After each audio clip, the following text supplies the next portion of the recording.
ready. Devontae Jackson, 75 yards. First play from scrimmage. It's a Texan touchdown. Line, and it's headed across the 40 and then some. We may be having some electricity to start this ball game, football fans. Down the sidelines, number 10, that's Keon House. Kickoff return for a Colt touchdown. LeBlanc out of the stretch. Sky towards left center field. The wind is carrying it. Is it gone? It is! Jackson Irons with a two-run shot over the left center field fence. He'll plate Wharton, and it's 6-4. Patomeco with the pass. Narario has a bit of a look. Shot on goal, and he gets it in! Like Burkle out of position. They've got a pass, and they've got a goal! 9-minute mark. And that will be a Diablos goal!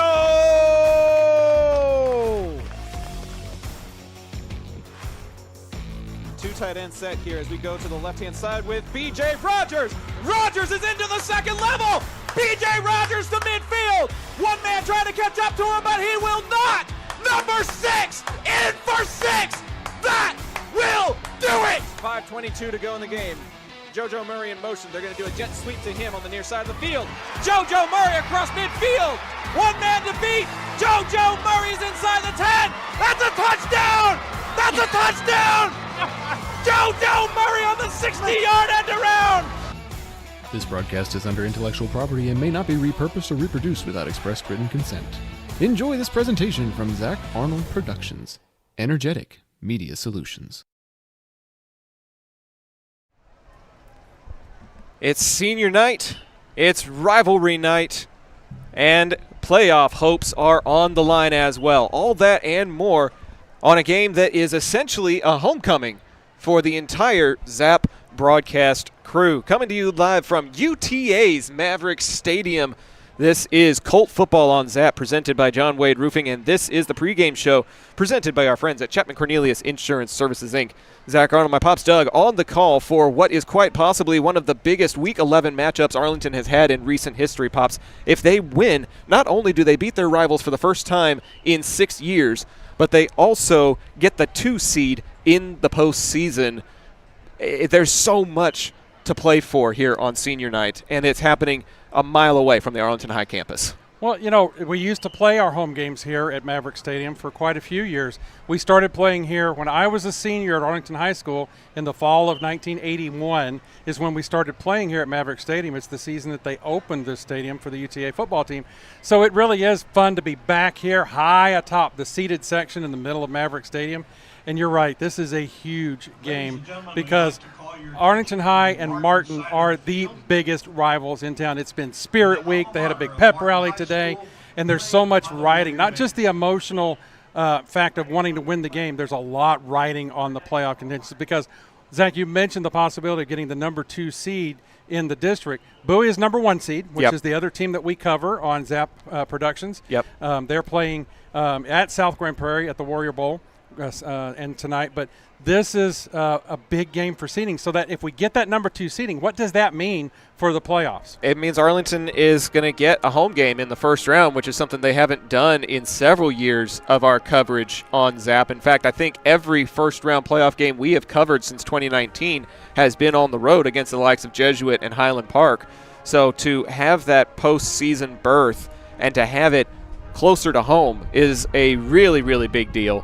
But then the other big implication, Martin comes in with a 3-3 district record. And if they fall tonight to Arlington High, they go to 3-4 in district, which would not qualify them for the postseason. Haltom is 5-2. Haltom beat Martin on their homecoming night. South Grand Prairie is 5-2.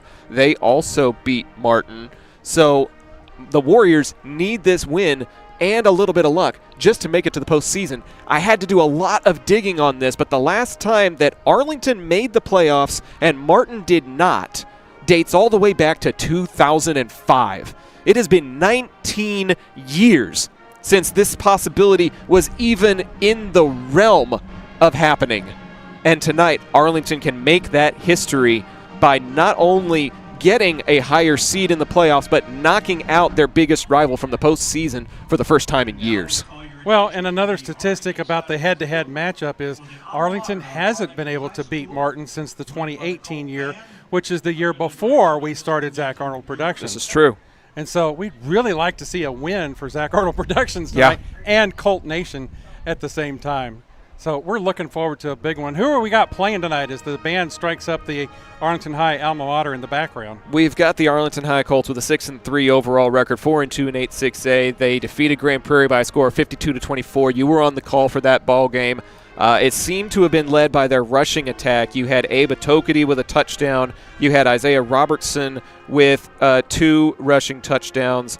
It seems like the more this team runs the ball, the better they are. And, controlling the clock is going to be a big deal against a team like Martin, who also likes to run it. Yeah, and what we saw in the game last week was Arlington was using that running attack. They would use what we call the wild Maverick formation. Most teams call it the Wildcat, where Isaiah Robertson gets behind center and takes the direct snap. But usually Burton is running a sweep across the middle behind the line. At the same time, Robertson gets the ball, and he has a choice of keeping it himself, which he does 80% of the time, or handing it off to Burton as he sweeps by. And what we were talking about last game was that he needs to hand it off to Burton more. The Grand Prairie team was able to key in on Burton at one point in the game, and when he started handing it off to him, Burton was breaking some big yards. What we saw last week was the Arlington offense woke up after that Lamar game. The Lamar game was a difficult ball game for the offense. I mean, even though they put 54 points on the board. They were 54 desperate points, it felt like. Yes. They were clicking, the team was clicking on all cylinders last week because the defense woke up too. The defense gave up a 70-burger against Lamar, and which is my biggest rival when I was in school, but the defense showed up last week. The offense was clicking. The special teams, Burton was getting some big run backs on special teams. The key is we've got to be more disciplined on the penalties because Burton had some huge run backs that were called back for penalties in last week's game. Got to clean that up this week. Well, a part of that is a makeshift offensive line with the injury to Stone Soto. The offensive line two-deep chart has been shifting around the last couple of weeks to try to accommodate for that. We'll see if that plays a factor in tonight's game as well. On the other side of the football field, you've got the Martin Warriors, who seem to thrive on the ground. When they're on, and it is led by someone that you can only classify as an athlete. Number 3, Brooks Briggins, with 739 rush yards and 15 touchdowns. He's also got a receiving touchdown and almost 200 receiving yards. The Dallas Morning News shows some throwing stats for him as well. So it hasn't just been Hunter Squires that's been throwing it. He's got 5 touchdown passes on 633 yards. Modest for a 6A high school football team. This team thrives on the ground attack. So that's where Coach Colby Hensley and the Arlington defense are really going to have to key in on that Martin ground game, contain them, which they've shown they can do. They contained the top-tier running back at South Grand Prairie in that game, holding him to -3 yards. They absolutely shut down Grand Prairie last week. Now, Grand Prairie is not the top-tier opponent, but they do have a top-tier running back. They do. They had the number 12 running back in the entire DFW area on their team, and we were able to hold him, Braylon Smith, to minimal yardage last week. So they can do it. It's just a matter of executing tonight. Captains are meeting at midfield as we send it over to ZapView momentarily. Meeting at the Arlington A for UT Arlington. Pops, you and I are both alumni of UT Arlington. Mom the voice is Mom the producer tonight. She got her master's from UTA. Our cameraman is Jot Holly. He is going to be graduating from UTA in the spring. This feels like a homecoming in more ways than one for a bunch of UTA and Arlington natives, as well as coming back to the place where our very first broadcast began back in 2019.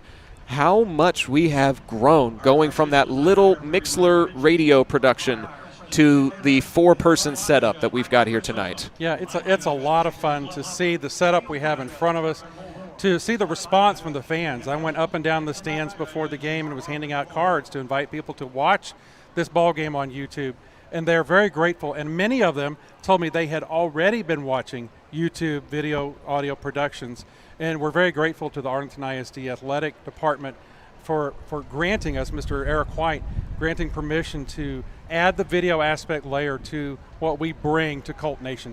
And, I talked to one man. You got a phone call. I did. Tell us about your phone call if you've got time. I got a phone call from a grandparent who saw the phone number on the business card and called me up personally to ask about how you might be able to tune into tonight's ball game. I tried to redirect them to the YouTube page, and hopefully they were able to find it in time as Arlington won the toss and elected to receive. Teams are getting ready to come out from the tunnel. We've got a pretty decent turnout here, and while we have a moment, we want to remind folks that the pregame show is presented by Chapman Cornelius Insurance Services, Inc., a family-owned business with a team of professionals who have served the Arlington area for over 50 years. Don't let insurance be a headache. Chapman Cornelius can help you create a custom insurance plan tailored to your small business's needs and budget. Call April or Jason today at 817-265-3346 or go to www.chapman-cornelius.com. It's a great contingent of Arlington and Martin faithful for the biggest rivalry in the city. One of the biggest stages, one of the biggest implications that we've had in recent years. As Martin takes the field, we get ready for the national anthem. We'll take a short break and be back with kickoff right after this. This is Colt Football on Zap on YouTube, presented by John Wade Roofing. Thanks so much for being a part of Thursday Night Lights with us. We will be back shortly. But first, a word from some of our friends. John Wade Roofing is celebrating 40 years serving the Arlington area. John Sr. played for Colt football and was the team MVP in '76. He went on to play for TCU, earning all conference honors. The family has a Colt legacy that spans generations and wants to help your family's roofing needs, plus gutters, painting, solar, and more. For more information, go to johnwaderoofing.com. Are you a small business owner looking for reliable insurance coverage? Or perhaps you're navigating the complexities of Medicare? Look no further. Chapman Cornelius Insurance Services is a family-owned independent insurance agency with over 50 years of experience specializing in tailored insurance solutions for small businesses and their owners. Whether you need property, liability, commercial, auto, or even life and health insurance, their knowledgeable agents can help you feel secure in selecting the insurance you need. Call April or Jason at 817-265-3346 or visit chapman-cornelius.com.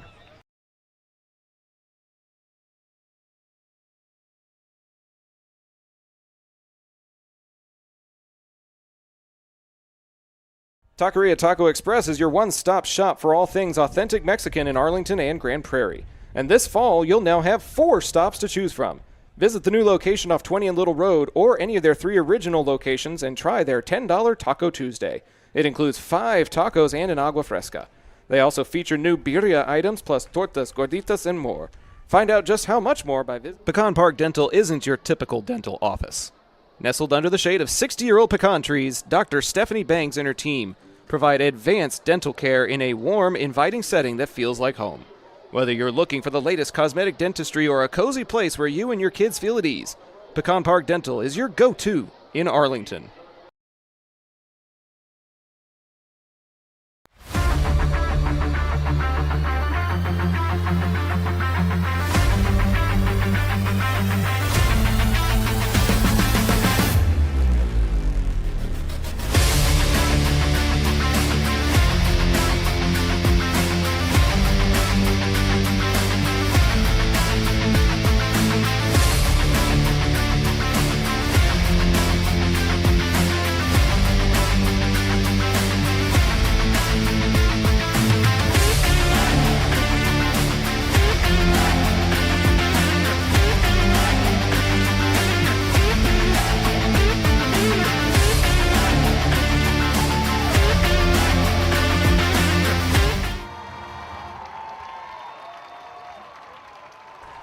live on YouTube.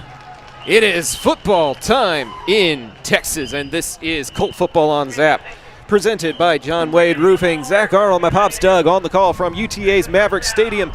Patsy, Mom, the voice, now Mom, the producer, on the computer, and future UT Arlington alum Jot Holly behind the camera as we bring you Week 11 action on Thursday night. Arlington, as you saw at midfield, will receive the ball on senior night. They are clad in their green tops with black pants and their traditional green helmets. Martin is in there all white with their gray helmets and black M.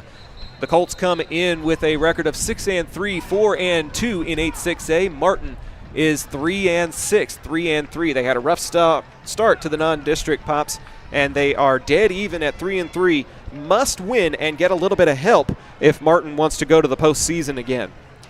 Yeah, the weather conditions are going to be somewhat of a factor tonight. It's a little foggy here at Maverick Stadium. It's a little windy, and so it's going to play some factor in the kicking game. As Arlington takes the field, Robertson and Burton are back deep at the 20-yard line to receive this opening kickoff from the Martin Warriors. Head coach Chad Reeves, very similar in the vein of his predecessor with a lot of trickeration on special teams. Wager often started a game on an onside kick. We'll see if the Warriors are bold enough to try something like that to start this ball game. Arlington has a lot of players up close to the 50-yard line. They don't want to risk anything on a rivalry night. Well, we've seen a lot of onside kick plays this year. We've been covering Sam Houston, and Coach James at Sam Houston likes to onside kick 3 times a game sometimes. And 2 out of the 3, they'll recover it. Sam Houston's playing at Haltom tonight to finish out the season. We're going to keep an eye on Bowie taking on South Grand Prairie over at the Gopher Warrior Bowl as well. Everybody's lined up, and we're underway at Maverick Stadium. Robertson is going to let it go out of bounds, and Arlington will get great field position on the flag for illegal kick out of bounds. And we'll get our first look at Coleman Cravens and company. Cravens coming in with a 56% completion clip for 1,459 yards, 12 touchdowns to 10 INTs. He's also got 4 rushing scores. His backfield mate will be number 34, Abe Atokity. Team high 93 carries for over 500 yards, 10 touchdowns. He's also got a receiving touchdown. But then, as you mentioned during the pregame show, Pops, Isaiah Robertson in the Maverick formation is also something to watch out for as Arlington takes it at the 30-yard line, moving left to right, north to south. Cravens takes it, back to pass, got a pocket, steps up, steps away, and he'll take off. He's across the 40. That's first down yardage on the scramble before he is finally wrestled down there by the Warriors. Good opening play there by the young man and quarterback. I shook his father's hand in the stands while I was passing out cards.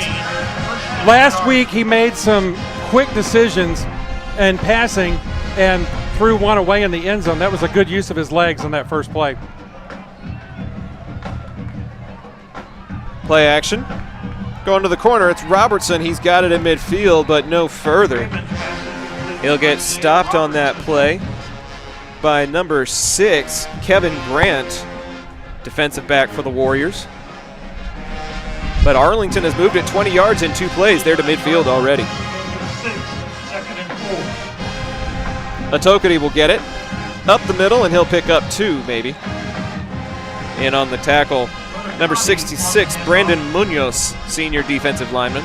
3rd down and very short. One thing we saw last week was the Arlington offensive line really dominated the line of scrimmage, opening up holes for Atokity all night. So we'll see if they can keep that up tonight. 1 yard to go here on this opening drive for the Colts. And here comes the Maverick formation. Robertson in the formation to receive the snap. Cravens wide left. Story moves to the right-hand side. Burton in motion. And somebody moved a little too soon. Head linesman on the near side. Yeah, that's going to make it 3rd and 6 instead of 3rd and 1. And I would imagine Cravens will return. to the backfield for that. 5-yard penalty will move the ball back to the 47-yard line of the Colts and bring up 3rd down and 6. Nope. No, Robertson's still out there. Robertson in the will stay back there. Wild Maverick setup here. Story the H-back. Burton slot to the left. Cravens wide to the left. Martin creeping up with pressure on the defense. They'll fake it. Robertson to the left-hand side. He's got a crease. He's got a first down. Robertson into the open field and finally tripped up. They're going to say he was down at the 34-yard line before the ball came out. The far side, Martin sideline, pleading their case. But they are going to say first down for the Colts. Good play there, though, to compensate for the creep up from the Martin defense as Robertson ran right past that pass rush and picked up yardage for the first down.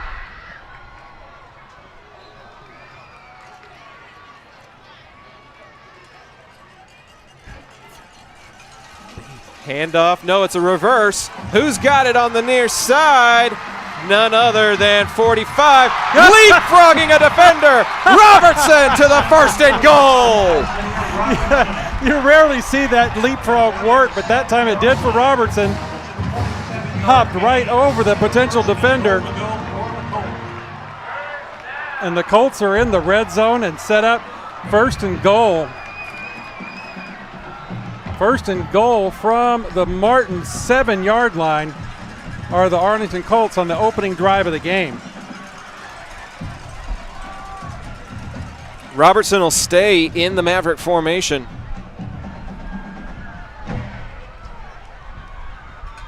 He'll keep it, looking for a crease. What patient decision making as Robertson trots in, but there is a flag right at the goal line. It came from the back judge in the back corner of the end zone. Not sure what it could have been. Maybe it was a potential PI there, but it couldn't have been anything on Roberts. Maybe a lead blocker hold. It could be a hold. To see what the referee Arlington says has hands on hips, upset at the potential decision upcoming. Yeah, that's what it is. Lead blocker was holding on that play. Donna Nipper tuning in the chat. Thanks so much for being a part of the action. 9:40 in the opening quarter, opening possession. Arlington is still in the red zone, but they do get backed up 10 yards. Coach Peach is out there pleading his case with the 2 referees that threw the flag. He is not happy. Looks like the penalty yardage will be from the spot of the foul. 11-yard line. So the Colts will take up repossession after that touchdown was taken off the board from the 11-yard line. Goal to go from the 11. Still first down, but 11 to go now.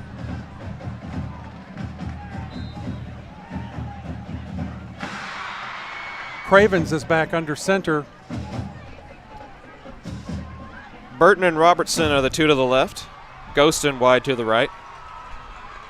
Cravens looking left the whole way. Steps up under pressure, and he will get met at the 20. Going the wrong way is the Martin pressure. In on the tackle, Brandon Munoz. Second time we've called his name on this drive. Yeah, Martin was signaling that pressure before the ball was snapped. It's a loss of 3. When Robertson was under center, he was able to step right past that. Must have been a pass play called, and the pocket just collapsed too quickly. 2nd down and goal from the edge of the red zone now. 4 receiver set.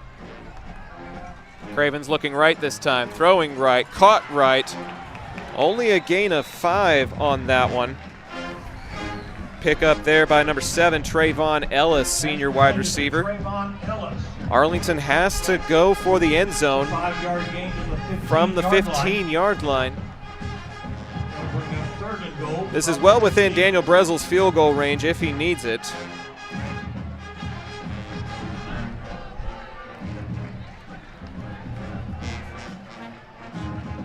Three receivers on the open side of the field now. Cravens looking that way, got Robertson in the middle, diving forward, but he will get tripped up at the 6-yard line. And here comes Daniel Bresel, so that Arlington might strike first. here with 8 minutes to go. Fourth and goal to go from 7. A promising drive stalled by penalties, Pop, something you talked about in pregame. Yeah, you've got 7 points on the board with a great run-in by Robertson, and one of the offensive players in the end zone holds, and we have to settle for a 3 attempt. Bresl's kick is up and good. 7:45 to go. Arlington strikes first on the Daniel Bresl field goal. It is 3-0 Arlington. We'll keep it right here as we get ready to see the Martin offense. Scoreboard put the 3 spot on the board for Martin. They just did it again.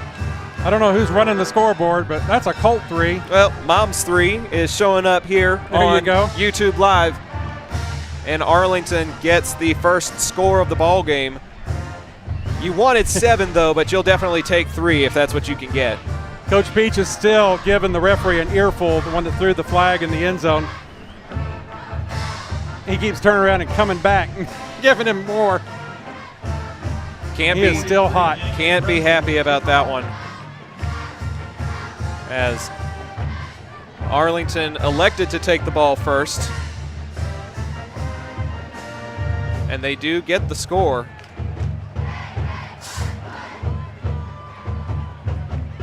This is Brigance on the far side on the receiving end. Joining him is number 21, Dalen Cobb. Brigance and Cobb back to receive for the Warriors. Dang, it's almost like there's an echo in here. That sultry, beautiful voice of Mr. Jeff Wolfskill, longtime PA announcer for Arlington High. Pops, he's the reason why we called ourselves the voice of Colt varsity so long ago, because we didn't want to be known as the voice of the Colts. That title will always belong to him.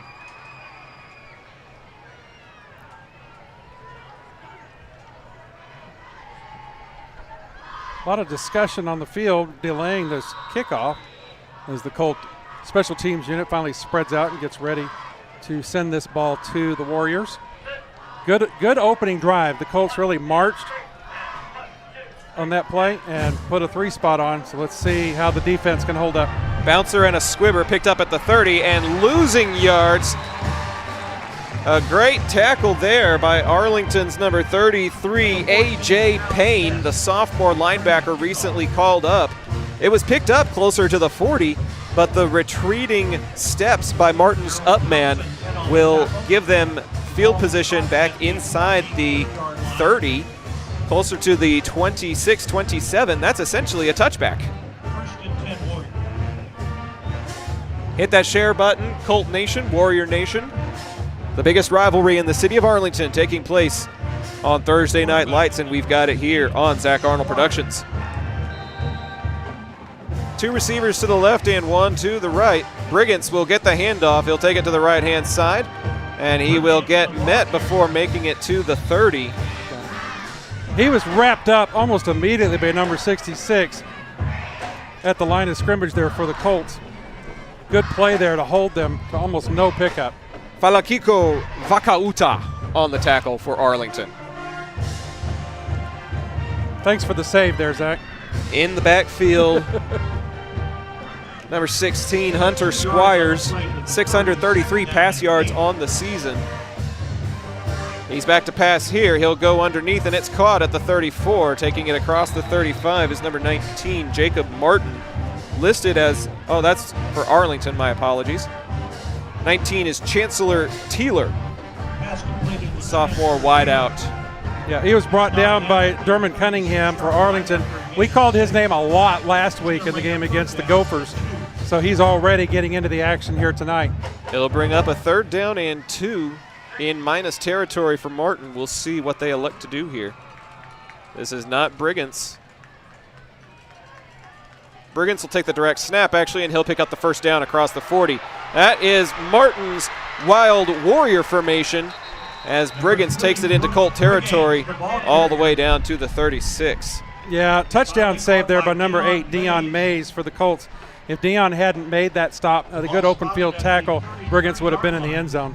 Brigance with to 31-yard 739 rush yards, And the first 15 down rushing for touchdowns on the season. Almost had 16 there. It's a chain-moving run, though, that puts it at the Colt 36. Brigance will take it himself. Got a crease to the corner, up the corner, and he'll pick up 11 or 12 before he's finally escorted out of bounds. Brigance, the ball carrier. Broke one tackle as he got around the corner and was finally rode out of bounds by Caleb Olabode, number 4 on that play. But Martin's picking up big chunks here to get started. Defending on the play for the Colts at the 25-yard line. Arlington's defense 25-yard gain, first down, Warriors. gives up over 350 yards per game, 31.5 points per game. We'll see if points are at a premium. The rain has so far stayed away, just a foggy and cool night here in Arlington. Flag is thrown by the head linesman. Colts indicating it may have been motioned by Martin. Martin pointing as if it's an infraction against the Colts. Umpire coming up from the 20-yard line to discuss it. 3 zebras meeting at the 27 now.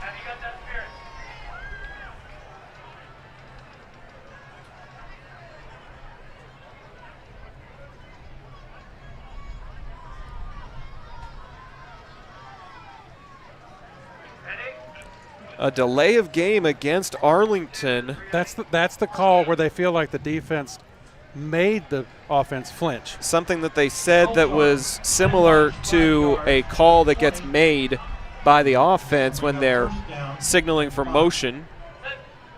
And it'll be +5 to the red zone for the Warriors on their opening drive of the first quarter. 6:03 to go in the opening frame. Arlington with the lead, trying to keep it that way or at least force a tie on Martin's opening drive.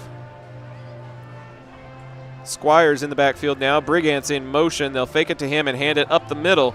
Bouncing off of a would-be tackler, headed for the end zone. And they're going to say he was down at the 4-yard line. A big pickup by number 21, Dalen Cobb. First and goal for Martin. Brought down at the 4 by number 4, Caleb Olabode for the Colts on that play. Martin threatening inside the red zone with the first and goal now. First and goal to go, Martin. They called the name Javian Jones-Priest on the PA. We have him listed as number 29. That was 21 on the carry. We'll have to keep our eyes on that. The fog may be making it a little bit harder for the spotter up in the sky booth to see the numbers too. Martin quick to the line. Brigance with it up the middle. He'll pick up a yard or 2, but a swarm of Colts keeping him from getting much further. Head linesman will mark it second and goal from the 3. Yep. Tackle by committee there, led by number 44, Hayden Bostic and company. Good stop there as Brigance was headed up the middle on that play, and they plugged the hole. Brigance out. Number 2, Trenton Miles in for the Warriors. Miles will take the direct snap. Runs up the middle, and again, Martin not going to get there, but they do get a yard further. Third and goal from the 2 now. Colt defense really swarming to the ball. They're seeing it well. Another tackle by committee there, as the Warriors still have about 2 yards to go here to get it in the end zone. Hopefully the Colts can make a stop here on third down play and force the field goal. Brigance coming back in as Miles checks out. Warriors break the huddle a little slower this time. Brigance up the middle, diving across everybody and in. Brooks Brigance gets his 16th touchdown run of the year. And Martin answers the Colt field goal with a touchdown of their own. Here's Isaiah Robertson's not the only one with leaping ability here tonight on the ball field.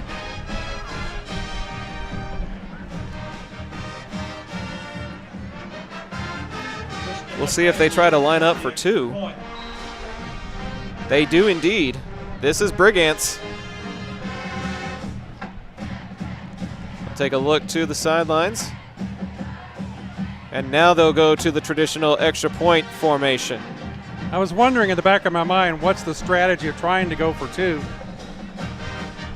Tristan Naife got run into. That's going to get some flags. Yep. Kick is good, but the kicker got hit on the block attempt. So that will move the ball on the kickoff. 4:10 to go, 7-3 the score. We'll be back with more Football on Zap presented by John Wade Roofing right after this. Pools in Texas need servicing all year long. At Romney Pools, LLC, we provide quality pool services such as cleaning, maintenance, and repairs.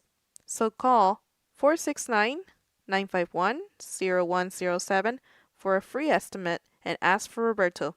Romney Pools, LLC. We're going to make you fall in love with your pool again. Hablamos español. Back to Maverick Stadium in what could be a high-scoring affair. Arlington opened the scoring with a field goal after a couple of penalties moved them back. Martin only threw 1 pass, Pops, and other than that, it was the rushing attack that was able to punch it into the end zone for them. 7-3 your score with 4:10 in the first. Yeah, Martin put their leading runner, Brooks Brigance, in the Wild Warrior setup, and he was dominant, picking up huge chunks of yards and then diving over the pile to get it in the end zone. Jamar Burton and Isaiah Robertson have gone deep With for the Colts. field position being what it is, I would not be surprised if Martin attempted an onside here. It'll go from the 40 to the opposite 45, needs to get to the 35. Oh no, they'll kick it off from the 40. Yeah, there must have been an offsetting penalty on. It's either offsetting or the penalty would only be enforced on the extra point, and therefore they declined it. Wind will knock it off of the tee, and we'll try it again. It is a little blustery out. We have a tent here at the very, very top of Maverick Stadium as we broadcast this game to you al fresco. Arlington will pick it up at the 30 and try to make something of it. Forward progress will be stopped. Arlington will keep possession. Pops, let's flash back to 2019, our very first game here at Maverick Stadium. It was a soundboard about half the size of the one we've currently got, and it was just me on the microphone with you spotting for me. And we were so thrilled at that time. I mean, here we were at Maverick Stadium, a big, nice big stadium. We were high in the press box. We thought we were hot stuff at that time. But it was a lot of fun that first season. Well, and it's only gotten hotter. Arlington has not missed the postseason in any of the seasons that we have broadcast. As this toss will go to Jamar Burton. He's got a couple of blockers. He's got the first down up to the 40-yard line. Jamar Burton takes the pitch out.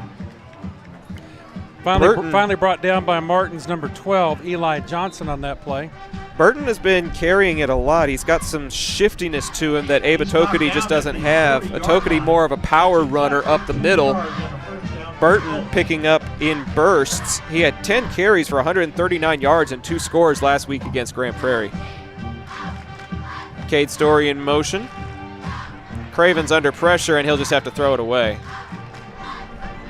Yeah, Martin's number 44 put the pressure on in the backfield. Ryder Harvard in Craven's face that time, causing him to throw it away. Good decision not to take the sack there. Come back to throw another day.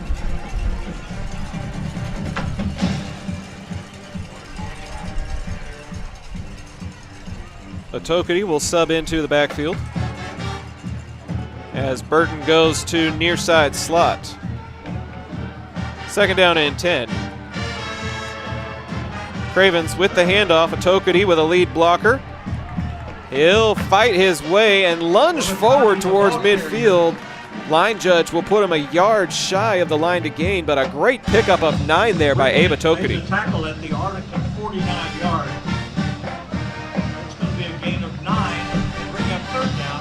Okoro for Ahira, number 17, in on the tackle for the Warriors on that play, but not before another big pickup. Third and short here for the Colts. This is Cravens. He'll put Robertson in motion and give it to him. Shakes one tackle, tries to get to the corner, lunging forward, and he'll be lucky to get back to the line of scrimmage. And now it's decision time for the Colt offense. They got too cute on the jet sweep, and it is 4th and 1. Should have just turned something upfield. I would predict here that we see Isaiah Robertson in the Wildcat position. But they still got Cravens out there right now. Offense is staying out there. 2:30 to go in the opening quarter. And a big moment here. If Arlington can't convert, they give Martin the ball back with some momentum and in plus territory. Atokity to Cravens' left. Robertson by himself, wide left. Burton in motion. They'll fake it to him. Cravens will keep. He'll get the first down and then some. Coleman Cravens moves the sticks into Martin territory. Number 8 finally brings him down for the Warriors. Jordan Talley in on the tackle. But not before you hear the fanfare from the Colt band indicating a Colt first down on that play. Cravens had 3 carries for 23 yards. He's got 221 rush yards and 4 rushing touchdowns on the season.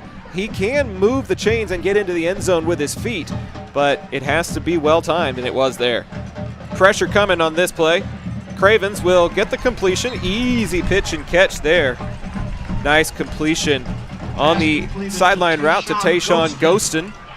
And Ghostin will pick up 5 or 6 on that play. Second down and short. Ghostin was a favorite target of Cravens in the game last week, so it's good to see them get an easy pitch and catch there to move the ball.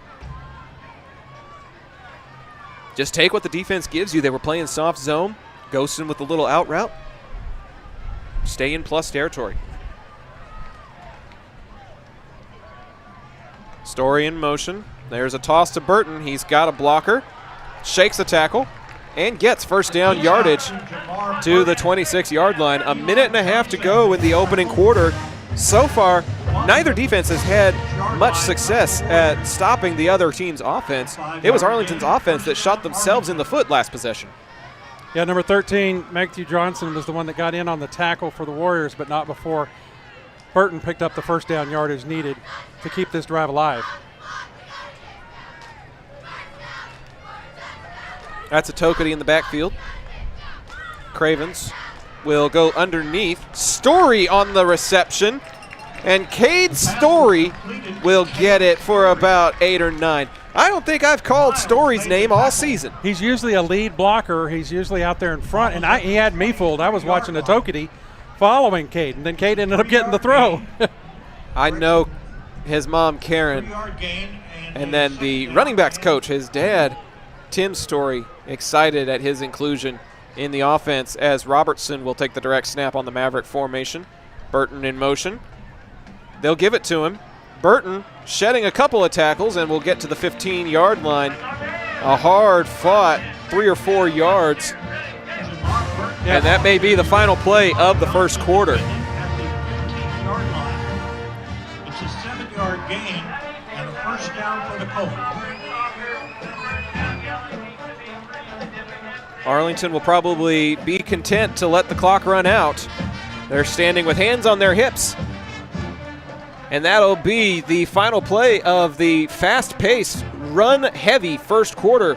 At the end of one, it's Martin 7, Arlington 3, but the Colts driving. We'll be back with more Colt football on Zap, presented by John Wade Roofing, right after this. Hi everybody, Paul Lovato from Jambo's Barbecue at the historic Arlington Steakhouse here on Division Street. If your teenagers make your fridge look like you've never bought groceries, then stop by for a Jambo Texan sandwich or a Sadie loaded potato. The king and queen of barbecue meals will fill your kids up and keep them full long after the game is over. Peace, love, barbecue, and football. Hey, this is John Wade Jr., Colt Football 97, class of 98. And the next time you have a roofing issue, be sure and call Arlington's favorite roofer, John Wade Roofing. Look us up on the internet at johnwaderoofing.com. Back to Maverick Stadium, and we are perched high atop the grandstands here at UTA's Maverick Stadium. An alfresco broadcast tonight. Pops, you were mentioning that you feel very reminiscent of another game that we've seen from this distance. We went to a ball game in San Diego on a family vacation And I had been in the ocean earlier that day and lost my eyeglasses in the ocean. Looked all over, couldn't find them, didn't have a backup pair. So I literally focused my camera from the nosebleed seats at the San Diego Stadium and watched the baseball game through my camera. And I'm doing the same thing tonight. Improvise, adapt, overcome. Watching the game through the monocular tonight so we can bring you the play-by-play of who's got the ball. Offsides, free play, and they're going to stop play because of the contact. Yep. Martin jumped that time.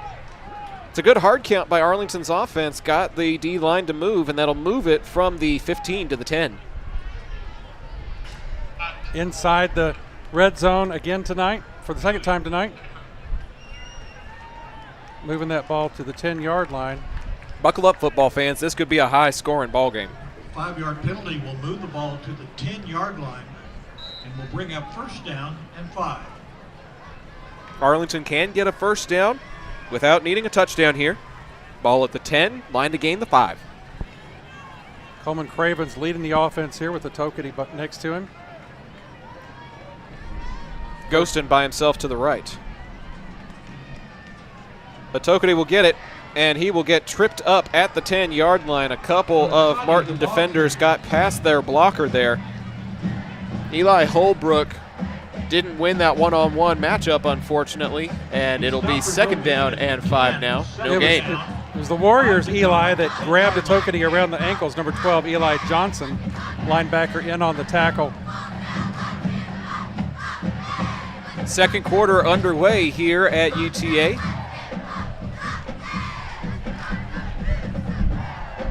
Cravens will put Robertson in motion. They'll give it to him on the jet sweep, and he will lose a yard or two. Not a great decision there by the junior Cravens. He should have pulled. He had a lot of greenery as everybody was closing in on Robertson. Well, that's the second time that play has not worked because the Martin defense is stringing out along the line of scrimmage, and they've been able to stop Robertson on that sweep action. Going to have to try cutting upfield sooner. He's not getting to the edge.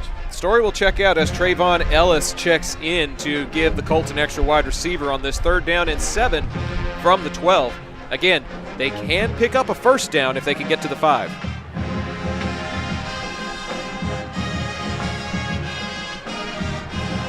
Cravens back to pass, looking right, stepping up, and he will get popped at the 14-yard line.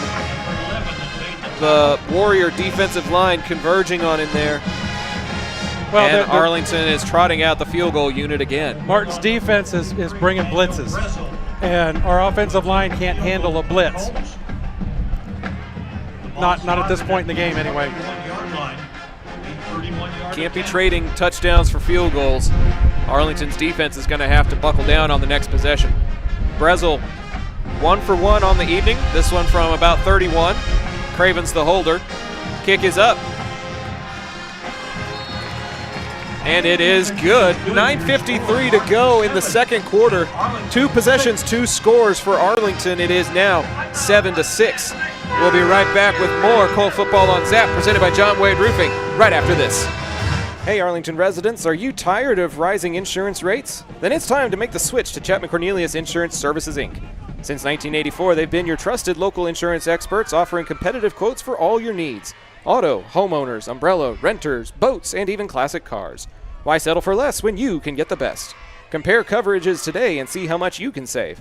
Call April or Jason at 817-265-3346. Chapman Cornelius, your local insurance partner since 1984. Back to Maverick Stadium, Zach Arnold, my pops Doug on the call for what could be considered Arlington ISD's game of the week, even though we're technically calling Colt football tonight. Arlington needs a win to guarantee a playoff berth. If they should fall, there is still a couple of scenarios involving the Bowie Volunteers or the San Houston Texans that could give them a postseason appearance. We'll give you some scores at halftime. But, Pops, we were talking during the break about how to counteract blitz packages.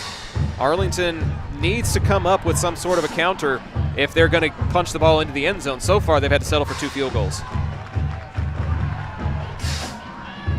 High bouncing squibber, that's a live ball, and it'll get picked up at the 25. Brigance retreating, and he will fall all the way back to the 21-yard line. Good job by the Arlington Special Teams unit. Yeah, that squibber really seemed to work. It kind of threw the Martin Special Teams unit off their balance just a little bit, and when they finally tracked that ball down, the Special Teams unit for Arlington was on top of it. Number 9, Troy McDaniel, one of the young men celebrating the big Special Teams tackle. We'll see if it gives this defensive unit a little bit of momentum as they trail by a score of 7-6.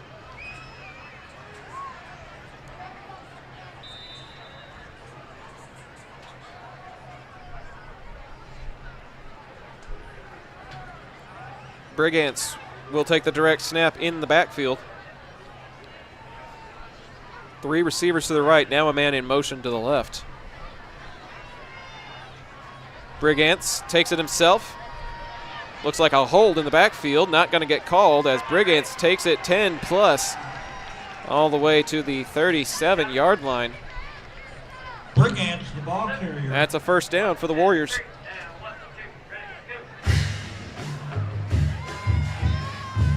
Knocked down at the 37-yard line after a 15-yard gain.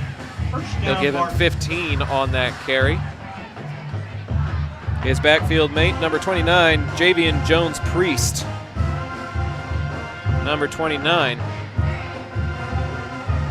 Brigance with a total of 3 receivers, 2 to his left, 1 to his right. He'll fake it, he'll keep it. Brigance cuts back to midfield, takes to the sidelines, gets into Colt territory, and finally wrestled down at the 44 by number 4, Olabode, with the shoestring open field tackle, but not before another big Martin run. I would have expected after watching video this week that the defense would be keying on Brigance, but they don't seem to have an answer for him yet. I would put a spy if I could, but with his versatility and their blocking packages, he could go left or right. You basically need to have your defense keying in on him on both sides of that offensive line. Now he's off to the side in a wide receiver position. This is Squires in the backfield. Jet sweep to him, and Squires keeps it. Everybody blew up Brigance in the backfield, and Squires will run it for 15 to the 30-yard line. So I'm not going to offer any more advice because they did key on Brigance that time, and Squires broke loose. It's a good zone read option, and another Martin first down. That's a 14-yard gain and a first down for the Warriors. 8.5 to go in the second. Martin 7, Arlington 6. Play action. Squires is actually going to pass. Going over the middle. Wide open. Nobody there. Touchdown, Martin. That's Dalen Cobb. 21, Dalen Cobb. It's been run. And the pass play goes over the top at just the right time.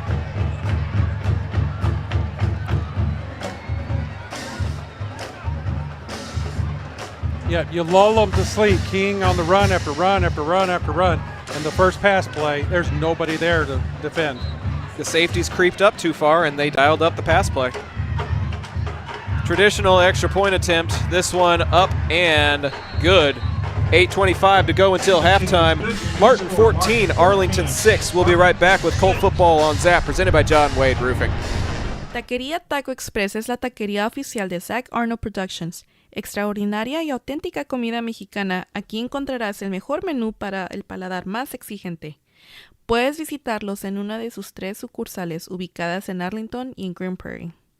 No te pierdas de su grandioso especial todos los martes, Taco Tuesday, de 5 tacos y un agua fresca por solo $10. Para encontrarnos o hacer un pedido, visítalos a su página web taqueriatacoexpress.com.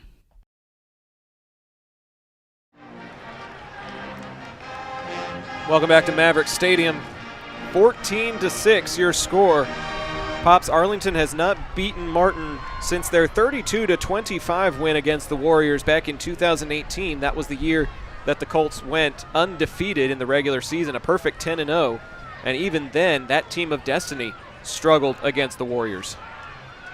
That was Arlington's only win in their last 10 meetings. This has been a very Martin-centric series as of late. Yep. And right now they're off to a good start. Yeah, Arlington's going to have to find a way to put the ball into the end zone once they get into the red zone. They've struggled once they get to about the 10-yard line. Onside kick attempt. Martin got it. Nope, maybe it went out of bounds. A lot of premature celebration, possibly. Boy, that is Martin's MO. Foot on the gas pedal. Yeah. The kickoff went out of bounds at midfield. Colts are going to get some good field position out of that, though. In possession of the Colts. Can't settle for another field goal, though. No, you've got to take a gift like this and put some points on the board in the 7 category, not the 3. Breslow's doing a great job. Appreciate the points, but we're going to need more than 3s tonight to beat Martin. Colt offense strolling back onto the field. Cravens and a Tokety in the backfield. 3 receivers set. They bring Story back in to help block that Martin pressure. Cravens back to pass, steps up, fires, caught by Robertson at the 40. He'll lean forward for an extra yard or 2. Pickup of 12, that'll move the sticks. Brought down by number 6, Kevin Grant on the stop for the Warriors. 39-yard line of the Warriors. But good pass protection that time. There was. Gave Cravens just enough time to zip that one out to the outside edge and pick up first down. They'll go with a 4-receiver set. Nobody in the backfield. Cravens with a bubble screen. Robertson's got it. Robertson spinning out of a tackle. Robertson near first down yardage to the 29. Another good chunk play and another first down. Brought down by Eli Johnson on the tackle, but Zach, that's just what we were talking about. A way to get around the Martin pressure that they're dialing up is to dump off some bubble screens, some screen passes like that one, and let the pass rushers go on by. Let them overcommit, Yep. and you go past them. They've done it a couple of times, and they are deeper into Martin territory. They trail by 8 with 7.5 to go until halftime. Burton in motion. He'll get it on the jet sweep. Got a couple of blockers trying to follow them. He'll get wrapped up by a couple of Martin defenders and refuses to go down. Eli Johnson again on the tackle. They were punching at the ball that time, really trying to strip Burton on that play. Yeah, Johnson took him to the ground after forward progress was called. Head coach Scott Peach upset at the head linesman for not throwing a flag, but it is a good pickup for Burton. He'll take it to the 24, pickup of 5, 2nd and 5. Speaking of 5, this is Isaiah Donaldson slot to the left with Robertson. Burton and Ghoston to the right-hand side. Now Burton will move into the backfield. He'll get the handoff, goes behind Cade Story, leans forward to the 20-yard line. Very near the line to gain. 3rd down and maybe a yard.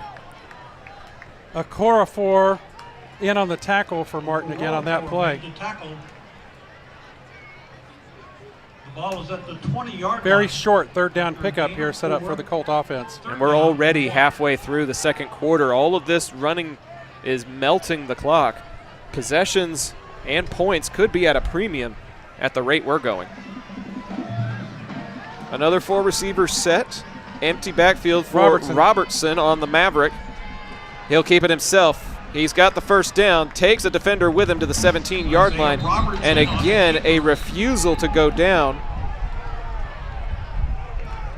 Colt coach is still talking about a little too much activity on those tackles. Forward progress gets stopped, but they continue the tackling process anyway. Pops, I see a number 54 in green out there for Arlington. I don't think I was expecting to see the return of Stone Soto so soon. But we do have him at the left guard. Suffered a arm/shoulder injury a couple of weeks ago. Good to see him back on the football field. Absolutely. Cravens play action. Dumps it off. Robertson with the catch at the 11. Why not keep throwing it to your 3-star SMU commit if he keeps picking up yards like that?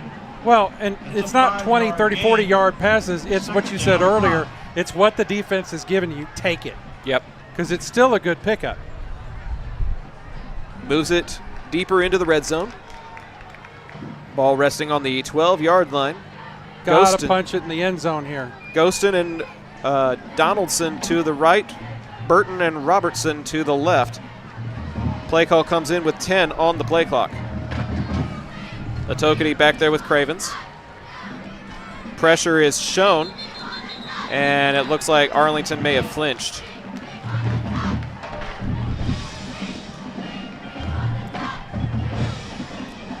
Had linesman coming in from the near sideline to talk to the man in the white hat.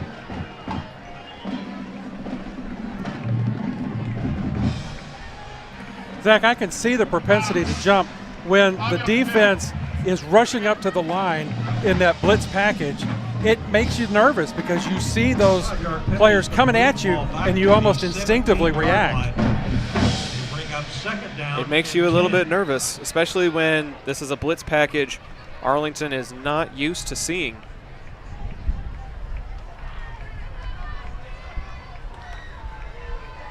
Free play, nope, contact. So Martin got a little too cute. Arlington with the hard count, and we'll move it back another 5 yards.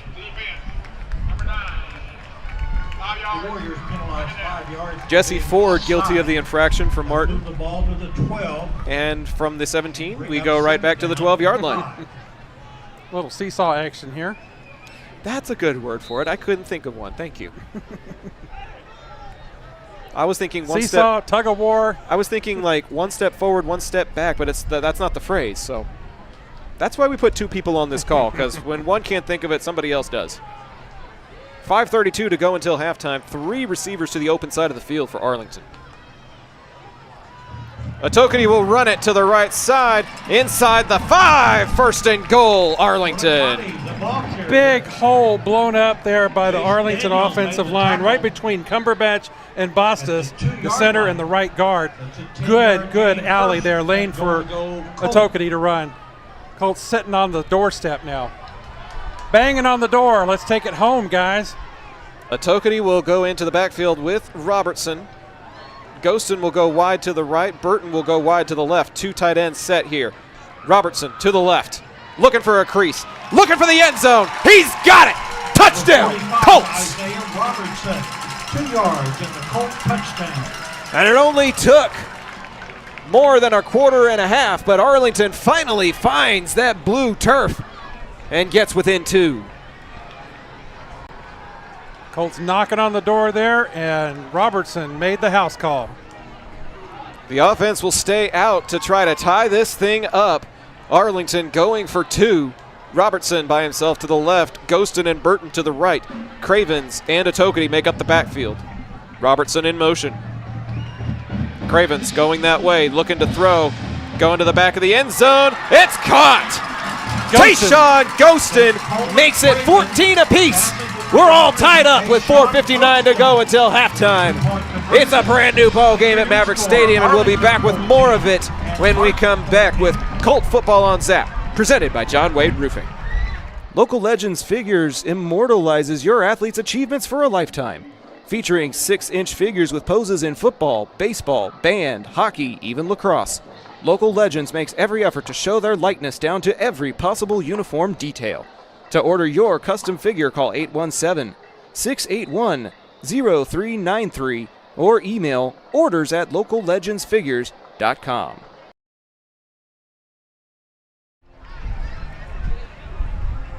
(14-14) the score as Arlington finally finds the end zone. Pops, what was different about this drive? Well, that man right on your screen there at the 50-yard line, Coach Scott Peach, has refined his play calling to match and counter the Martin blitz. And we saw a good combination of run-pass plays on that last series that put the ball in the end zone finally. We'll see if that continues the rest of the night, or if the Martin defense will find a way to answer. But nonetheless, we've got a tie ball game here in one of the biggest games of the season. Now we'll see if the momentum that the offense got gave the defense a little bit of momentum. they definitely got a respite with that extended drive. Squibber up the middle. That's a live ball. It bounced off of a Martin player, and Arlington came up with it. Tit for tat. Tit for tat, Martin. There you go. That's number 12, Luis. I was just fixing to say that you were talking about the respite. The best way to control the Martin defense is the Martin offense is keep them on the bench. Arlington just flipped the momentum, flipped the field, and got the ball in plus territory with 4:55 to go until halftime. Great field position here for the Arlington offense that was smoking. Luis Mendoza, number 12, credited with the reception on that live ball. The turnover belt is on the sidelines as Arlington gets one of the biggest momentum swings of the game so far. A touchdown, a 2, and the ball back. It's great to hear this crowd so engaged tonight. Good turnout as the stands are creeping up closer to our perch high atop Maverick Stadium. Bands playing, crowd shouting. This is a great atmosphere, guys. Glad you're with us to watch the action on YouTube. It'll be a 3-receiver set. 2 to the left. 4 now. 2 to the left and the right. Atokity in the backfield with Cravens. Donaldson in motion, play action to him. Cravens steps up in the pocket, throws over the middle. Atokity loses it up in the air, and it almost gets picked off. They tried the wheel route, and Atokity couldn't haul it in. Almost picked off there by number 2, Trenton Miles. But it will just be a harmless incompletion. And the Colt faithful breathe a sigh of relief.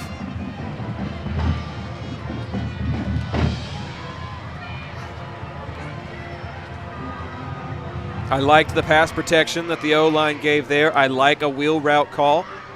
Atokity just couldn't haul it in. Fortunately, the tip drill did not result in a turnover. Story in as a blocker, now out for a reception. Then they're going to try a screen. This is Ghostin. He's got first down yardage. That was good motion by Cade Story to go out as a downfield blocker, and it moves the chains. He drew up some of the Martin defenders that thought he was going to get the ball because he had a reception earlier. Exactly. And that opened up Ghostin on that short dump pass, and he's pick up some yards after catch on that one. And, you know, we always talk about how the playbook never gets emptied before a rivalry game. We had not called Story's name that much coming into this ball game. I have to wonder if there were some plays in the playbook that Arlington was saving for tonight. Cravens sends Story in motion. They'll toss it to Burton. He'll go behind Story, takes a crease to the 20. There goes Jamar Burton. Touchdown, Colts! A 32-yard score. And for the first time since it was 3-0, the Arlington Colts take the lead. Burton showing that speed. Once he breaks into the open field, he is uncatchable. We saw that speed last week at the Gopher Warrior Bowl. And when he gets into the open territory, he is a rocket. Brezel on for the extra point attempt. And it is a 15-point swing for Arlington in a matter of minutes. Your new score, 21-14 with 4:09 to go to the break. We'll take a short break and be right back with Colt football on Zap. Tonight's game is brought to you in part by Pecan Park Dental, where Dr. Stephanie Bangs and her team specialize in caring for the whole family. From routine checkups and cosmetic dentistry to dental implants and treating sleep apnea, they make dental care easy and convenient for busy parents. Located right here in Arlington, Pecan Park Dental is ready to keep your family smiling.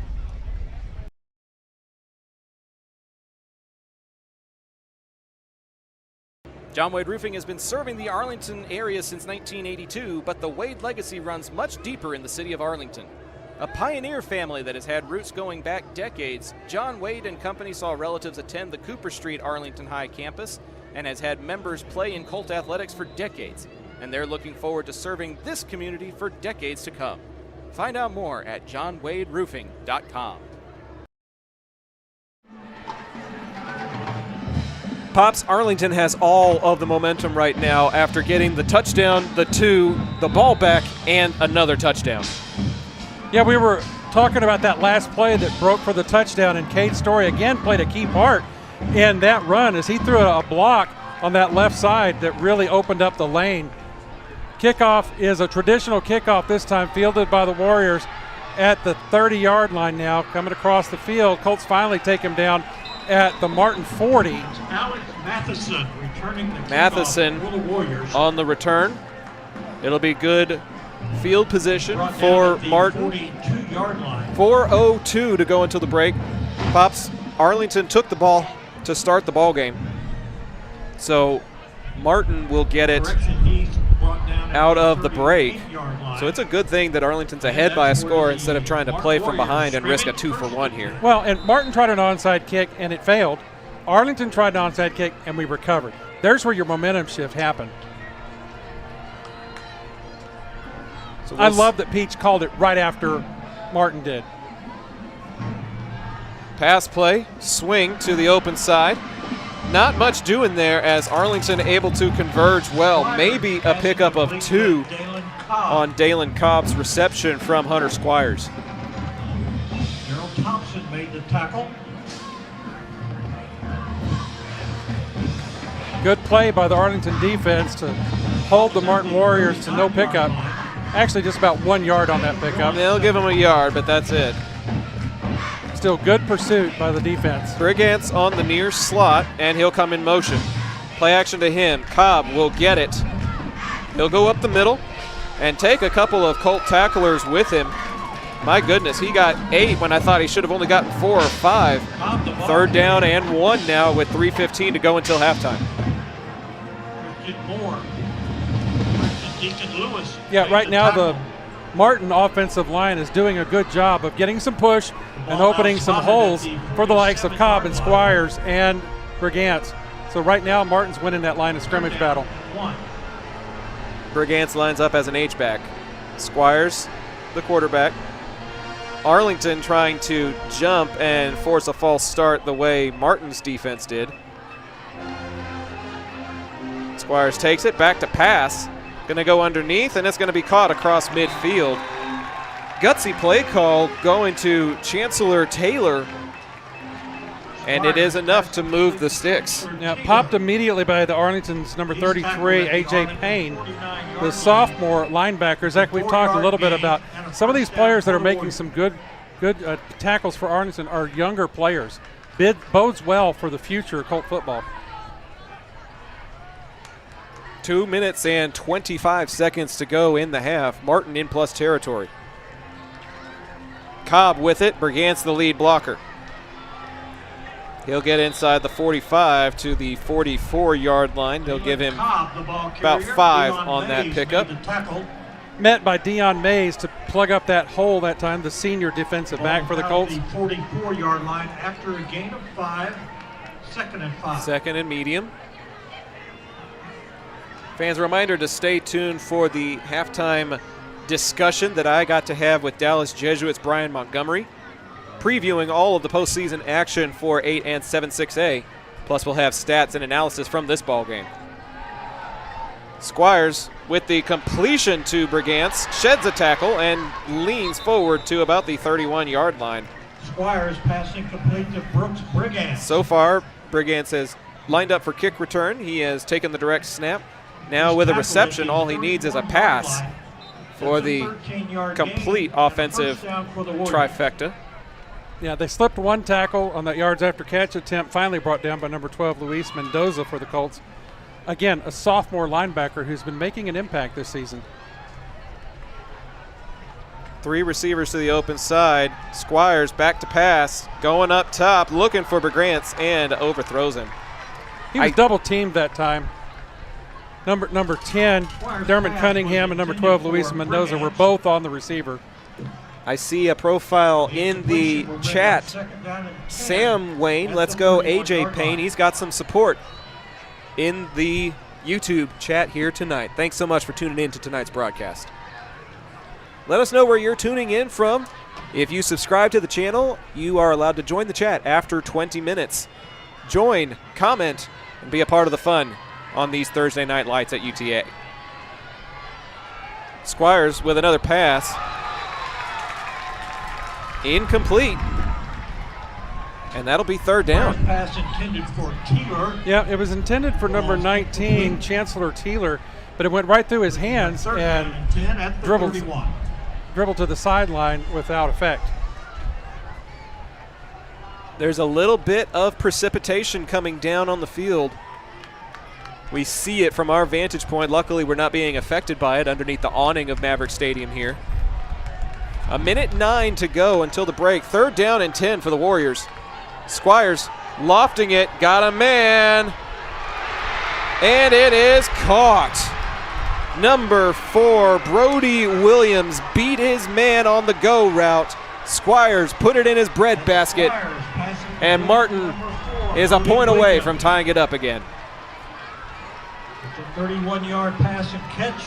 Yeah, have to give credit where credit is due. That was a good pass by Squires, good catch by his receiver, well defended. He just put it where only his receiver could touch it.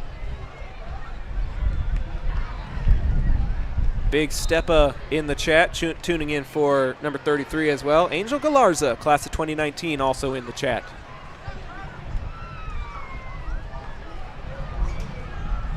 Extra point is true.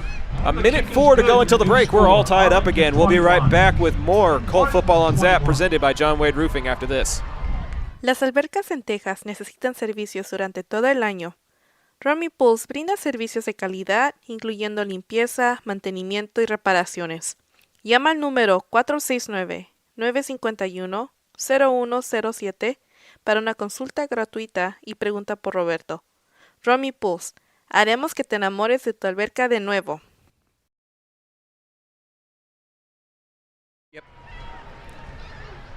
You can take a look at some of the precipitation that is going on here in central Arlington on the campus of UTA.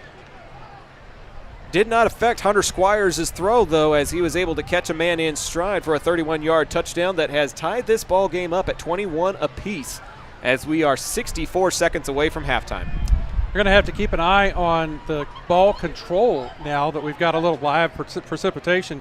Ball could become slippery and might slip out of somebody's hands and hit the turf at some point. Tristan Nyafe on for the kickoff for Martin. No, it'll be another kicker, and it'll go out of bounds. Martin with a 2-kicker look, and it will squib out of play around the 30-yard line. That's where the ball will go to. Pops, you got all 3 timeouts. How aggressive are you here with 1:04 to go until halftime? Oh, foot on the gas here all the way. You've had a good show by your offense so far tonight. You've only been stopping yourself on 1 or 2 drives, but the last 2 drives have gone to the house, and so I think you just go for it. We've seen this Colt offense click in a 2-minute style drill at Weatherford. We did. And won the ball game on that type of series of plays. So I look for Peach to be aggressive here. First down and 10 Arlington. Cravens and company will start at the 30. It'll be a 4-receiver set, 2 to the right and the left. They select for the ball to be put on the near hash. Otokity in the right pocket of Cravens. Pressure shown. Colts pick it up. Cravens steps back, passes in the direction of Robertson. It'll fall incomplete. Coverage there by number 6, Kevin Grant. He was blanketing Robertson, and it'll be just an incompletion with exactly 1 minute to go until halftime. I don't want to invoke the announcer's jinx, but I am seeing some improvement in the pocket protection for Cravens. Credit to Coach Philip Nelson coaching his offensive line on the sidelines. Handoff, Otokity to the near side, going behind Burton, first down yardage and more, and he'll step out of bounds near midfield, stopping the clock with 52 seconds. Great block thrown there by Isaiah Robertson, number 45, leading on that play to spring another 10 yards. Everybody playing their part tonight.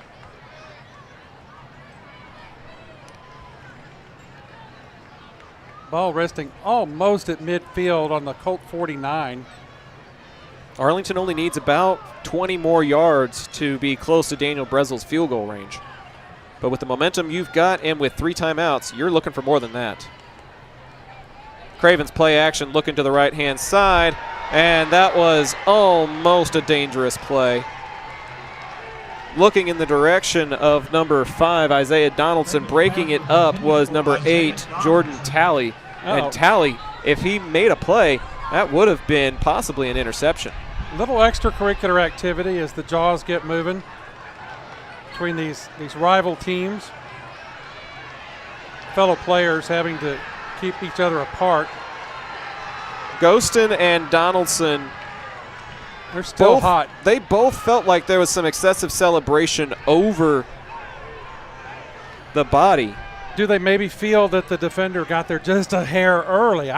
Through my little monocle, it was pretty bang, bang. It was bang, bang, but then after the incompletion, Talley got up and made the incompletion motion over the body of Donaldson, which probably should have signaled a flag and did not. 2nd down and 10 as it stands, 47 seconds on the game clock. Arlington maintains possession. 4-receiver set. Nobody in motion, blitz coming.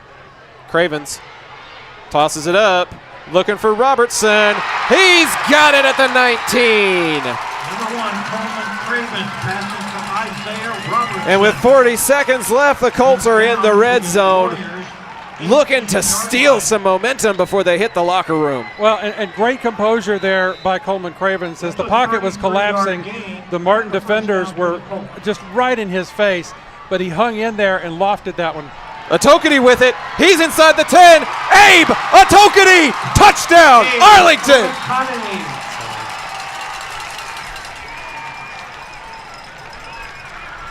As soon as Martin draws an answer, Arlington answers right back. There was a minute 4, and now there's 29 seconds. Penalty on the field is declined. Result of the play is a touchdown, and Arlington scores in 35 seconds. 70 yards in 35 seconds with no timeouts taken. See, there's little problem with the Arlington offense. We've just got to stay ahead of the Martin offense. Extra point is up and good. We have paid the bills for this first half of play, so we'll keep it here at Maverick Stadium. Zach Arnold, my pops Doug, Mom the voice, now Mom the producer on the computer, Jot Holly on the camera, bringing you some high-flying 6A action at the home of the UTA Mavericks. Fans, a reminder that the halftime show is presented by Taqueria Taco Express. We invite you to tune in to a special interview that I had with the Jesuit Sports Information Director Brian Montgomery, talking about the opposite district, 7-6A, that everybody in 8-6A will play in the bi-district round. Some great insights by Monty as he follows that district about as closely as we followed this one as we get ready for postseason play. Arlington is 24 minutes and 29 seconds away from a home playoff game next week, Pops. That would be nice because we seem to perennially travel over to Dallas Jesuit. The fans that I was talking to pregame were hoping that we could get that home field advantage because they say Jesuit is really difficult to park. It's hard to get to, and it's hard to get into their parking lot. And then once you get into the parking lot, you have to walk 2 miles to get to the stadium. Nice stadium. They have a nice facility. They do. It's very cozy and homey feel to it. But it's in a weird part of North Dallas, just off of 635 and 45. It's a tough commute for somebody that has to do work during the normal part of the day. Yep. This one is sent up the middle, a bouncer. That goes right past the up man. That's a live ball that's going to get fielded inside the 10-yard line. Dalen Brooks had to scramble onto it inside the 10 just to prevent Arlington from getting the ball back. That's going to make it real hard on the Martin offense to drive with 26 seconds left in this first half. They've got all 3 of their timeouts, but it bodes well for Arlington to be able to take this into the locker room with this 28-21 lead. The ball is going to be spotted at the 13-yard line. 13?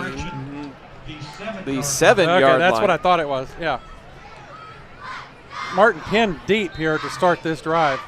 I would not be surprised to see a run play, see what you can do. Oh, yeah. That's their bread and butter. Brigance will take the direct snap. He'll keep it himself. Run to the left-hand side. Shakes one tackler, but does not shake Luis Mendoza. He'll get to the 15. Do they call timeout? Doesn't appear so. The clock is rolling. Now they do. They'll have to reset the game clock. The clock is showing 9.3, but it kept rolling well after the whistle blew. So it will reset. It'll be second down and short for the Warriors. Arlington leads 28-21. It was 21-14, 21-6, was it? No, 14-6. 14-6. It was 14-6 at one point, and since then, it has been Arlington 22-7. Well, what we were concerned about at the 14-6 point was the pocket collapsing on Cravens and him not being able to complete passes. And since then, Coach Philip Nelson and his offensive line have shored up their protection, and Cravens has been much more effective on short passes that Martin's defense is giving the Colt offense and taking advantage of that. And then the run game. The lead blockers, Cade Story, Robertson acting as a lead blocker, opening up lanes and letting Burton run crazy. I mean, that's been the game changer since that 14-6 point. We'll take a look at the stats during halftime and include those during the Taqueria Taco Express halftime show. We'll have that conversation with Brian Montgomery as soon as we get ready to hit the showers. And then we'll show some of the band senior festivities before we bring you into our alfresco broadcast area. Handoff up the middle, across the 20 to the 21-22 yard line. That's good enough for a Martin first down on the carry by Jones Priest. Number 12, Luis Mendoza. We keep calling his name tonight. Having a good night for Arlington. We have played 24 exciting minutes at Maverick Stadium, and we've got another wonderful 24 in store when we come back. But first, it is time for the halftime show presented by Taqueria Taco Express, beginning with a postseason outlook with Dallas Jesuits' Brian Montgomery. When we come back, we'll also have stats and analysis on this first half, scores from around the district, and much more. Thank you so much for tuning in to Colt Football on Zap, presented by John Wade Roofing. We'll be back right after this. In the playoffs, it is always 8-6A versus 7-6A in the bi-district round, and we've got a very familiar face joining us for halftime. You may not know just how familiar, but Arlington High and Jesuit almost always end up playing each other in some capacity. So it's very fitting that this part of the halftime show presented by Taqueria Taco Express be Brian Montgomery, the sports information director over at Dallas Jesuit, to give us some insights on the Jesuit Rangers and some insights on 7-6A as a whole. Brian, thanks so much for taking time out of your day to be a part of this. Yeah, absolutely, Zach. I like to think of myself as the Wizard of Oz behind the curtain. It's one of, it's like I'm always around Arlington. You just never know that I'm actually there. But no, all kidding aside, really excited. It's playoff time in Texas, man. It doesn't get any better than this. Thanks for having me. We talked for a little bit about the chaos that is 8-6A for your programming. There's a lot of 3-3 and 4-2 and 5-1 over in 7-6A as well. You alluded to Jesuit versus Bowie as a most likely first round pick. Can you go into a little bit of detail about why that is as far as tiebreakers and such are concerned, and what you think the rest of the seeding might play out to look like? Yeah, absolutely. So at the top, it's no question where that's going to go. It's going to be Lake Highlands winning the district championship in 7-6A. They've had a fantastic run through district play, 6-0 against league opponents so far. So that's all wrapped up heading into the final week of the season. In second place is JJ Pierce sitting at 5-1. So they officially clinched their spot. And they also clinched a home contest in that matchup because of the fact that the best the Rangers can do, Jesuit Dallas, that being, of course, is to finish 5-2, which would match Pierce, and Pierce won the head-to-head earlier this season. And then where the battle gets interesting, so heading into last week's matchup against Berkner, Jesuit, Berkner, and Richardson were all tied at 3-2 apiece. And so where that got interesting was how would that potential three-way tie shake out? Luckily, the Rangers picked up a win against Berkner at home. That moves them to 4-2. And because they own tiebreakers over Richardson and over Berkner, that's going to put them in. And the benefit there for the Rangers, too, and this is the reason why it comes up, the Jesuits playing Bowie, is the fact that Jesuit and J.J. Pierce are going to be your two, since the enrollment for both Berkner and Richardson are above that of the former two, so that we can move forward knowing what those Division II seeds are, and seeing on a 50-50 chance what the Division I seed is. Where it gets really interesting is this upcoming weekend. So you have a couple of matchups in district that will really help clarify the picture. Lake Highlands at Irving is not one of them. But you have J.J. Pierce at Berkner. That's going to be a massive game. And, if you're J.J. Pierce, you want to go in with all the momentum that you can. And Berkner's going to be playing for their playoff lives. So that matchup, I think, is going to be more of a toss-up. The last one that plays obviously a massive role in this is Irving MacArthur at Richardson. MacArthur's coming in. They're 3-6 overall, 1-5 in district. And they're home against Richardson, who essentially they need to win to get in. If they win, they're clinched. It's over. Berkner doesn't need to worry. Berkner's game is irrelevant because earlier this season, Richardson defeated Berkner 22-21. When frankly, what was probably one of the biggest surprises early on in the year. 1 point, right? 1 point. So that's kind of where we're at right now. And I mean, without really diving too much into it, the Pearson and Berkner game, I still think, like I mentioned, that one's going to be a toss-up. But with what Richardson is bringing onto the field, the Jesuit Rangers had a really competitive game against the Eagles 2 weeks ago. I cannot see Richardson dropping this opportunity, and I think that your 2C D1 is going to end up being the Richardson Eagles. What team, aside from Jesuit, obviously, like we can talk about your team as much as you care to, but outside of that, who's been like the biggest surprise? Who's been most impressive to you this season that you weren't expecting to play as well as they have? I mean, I'll tell you, we knew what we were getting into when it came down to Lake Highlands, but I don't think that anybody anticipated the degree of execution that they've been able to provide this year. I mean, coming into it last year, you had a lot of really good, talented players, Deontay Dean leading the charge on there, but their quarterback, Harrison Day, and especially their running back, Christian Rhodes, have just absolutely dominated. I mean, the Rangers lost the contest against Lake Highlands. I believe the final score was 38-10. And you would think that number would say a lot, but the Rangers did a fantastic amount of work with the 13 minutes of possession time that they had. Lake Highlands completely tilted the turf in their favor, and that's the way that they play. I mean, they're going to grind you out, and you need to make the absolute best of the opportunities that you have, and you have to force turnovers against them, or else they're just going to run the clock on you. And then on the completely opposite side of the coin, you have J.J. Pierce, who are just going to throw the ball all over the field and just see what happens. And it's worked out in their favor this year. They really have a two-headed monster in that team. I think number one, you have a phenomenal quarterback in Presley Harper. He's coming into the final game of the regular season, needing 81 yards to surpass 3,000 during the regular season. He's got 31 touchdowns, 2 picks. And I mean, that's 7 clear of anybody else. The 2 picks to me is probably the most impressive part of that. Absolutely. Because, I mean, he has 262 pass attempts on the year, 2 interceptions. And so that's impressive. And then on the opposite end, you have Andrew Casagrande for Pierce, who is their running back, but also does a lot of option moves out with what they can do from a wide receiver standpoint. He's got over 1,000 rushing yards on the year, leads the district in rushing touchdowns. He also has 9 receiving touchdowns, 542 yards through the air. So he really is, combined with Presley, they make probably the best 1-2 combo in the district. And then I can't go any further talking about people that make a splash without talking about Damian Crow for Richardson.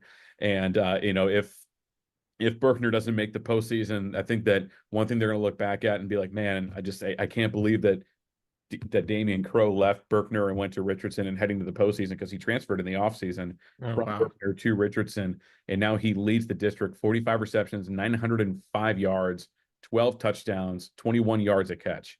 And watching this young man play, he's probably the fastest wide receiver I've ever seen on a field.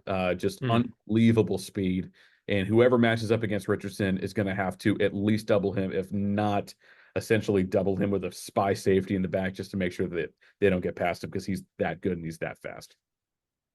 Yeah, I've noticed, particularly when calling Arlington games, that you usually have to kind of double wide receiver one, and so I feel like that's a possibility with the projected game against Pierce. So that does give Arlington fans some insight on what to look out for with that pass happy attack. Um, Talking specifically about your Rangers likely playing Bowie, we'll close out that conversation with this projected lookout. You mentioned Lake Highlands controlling the clock with their time of possession and with their run game. That is something that the Volunteers like to do with Darian Bowers behind a pretty senior-laden offensive line. How do you see Jesuit stacking up against a team like Bowie, given their recent history with a team that does a similar style of play in Lake Highlands? I think, and I talk with Coach Brandon Hickman about this all the time. One of the best things that can happen during the course of a season is to play a team that schematically matches what you're going to see later in the season, because you have film that you can then look back on and see where, any potential mistakes were made, and you can make appropriate adjustments heading into your ensuing matchup. And so when I see a matchup for Jesuit against Bowie, first off, I mean, folks, if anybody offers a line on you, just take the under. I mean, I think we're probably looking at like a 21-17 game. I don't think either team's going to reach the 24-point plateau. For Jesuit's side, I mean, it really comes down to being able to find whatever's going to work out best for you offensively, because you have Charlie Peters, who, very similar to what we've seen throughout the years, is kind of a gunslinger. He's got 1,715 yards on the year, 24 touchdowns. He's got a 62% completion percentage. The one thing that the Rangers dealt with early on in the year was a lot of injuries, especially during the first two games. And in a way that kind of threw Jesuit out of sync a little bit. And when Lake Highlands came around, we were starting to get a couple of guys back, but we really weren't at full capacity up until really the week after that. And I think now this Ranger team is absolutely gelling. We have a wide receiver in Blake Bodner, who entered the contest against MacArthur with 2 touchdowns on the year. That was 3 weeks ago. He's up to 9 now.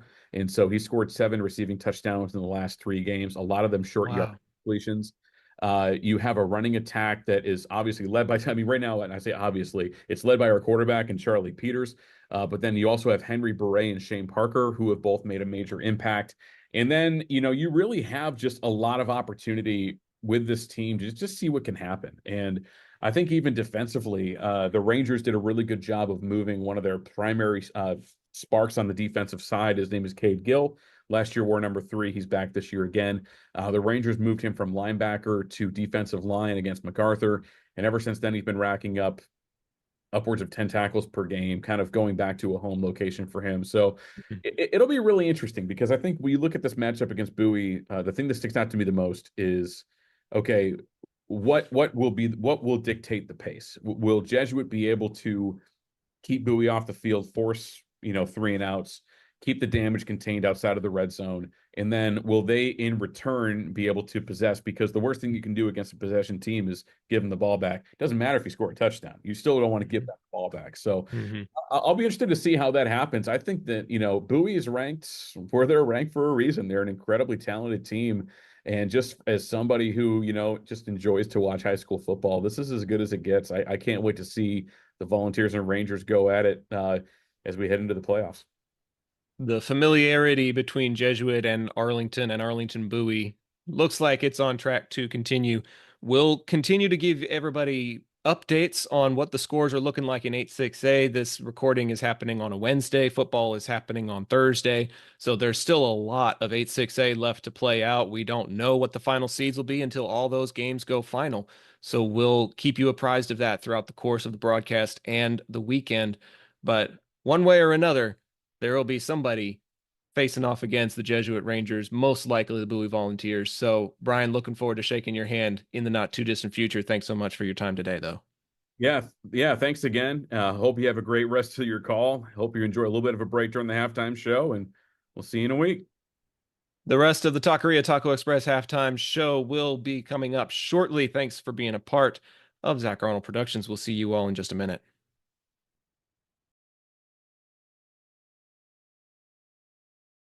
Taqueria Taco Express is your one-stop shop for all things authentic Mexican in Arlington and Grand Prairie. And this fall, you'll now have 4 stops to choose from. Visit the new location off 20 and Little Road or any of their 3 original locations and try their $10 Taco Tuesday. It includes 5 tacos and an agua fresca. They also feature new birria items plus tortas, gorditas, and more. Find out just how much more by visiting taqueriatacoexpress.com.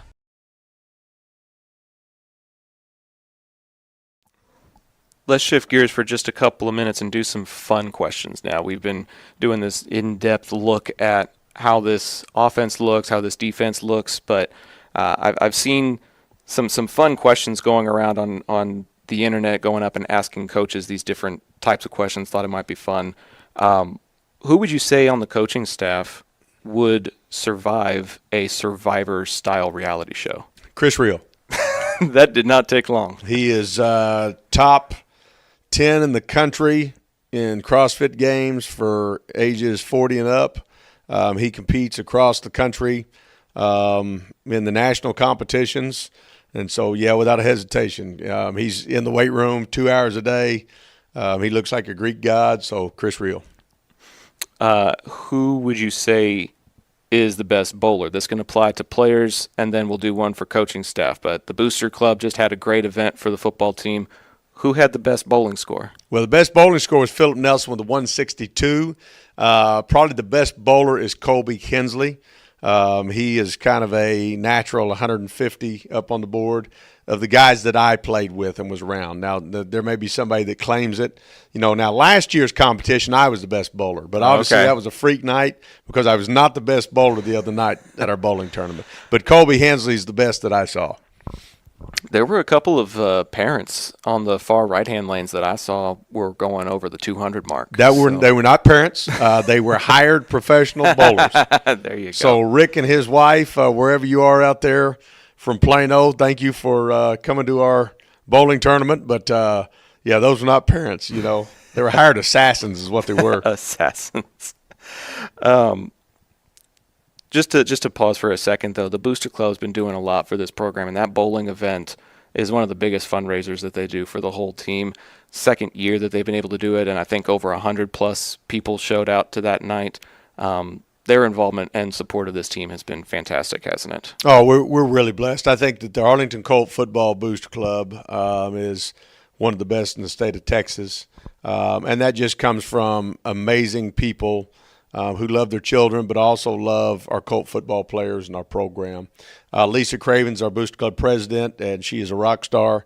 She works so hard to make everybody around her better and to give the very most to these kids. Carl Cravens, her husband, took on the 7-on-7 football team this year for me, which is a huge gift for him to lead that. And so I'm grateful for them. Brandy Bastis, who is a former cheer coach for me and head cheer coach at Arlington High School, is also on the Booster Club, and she works really, really hard, paired with Lisa Cravens to make sure that we have everything that we need.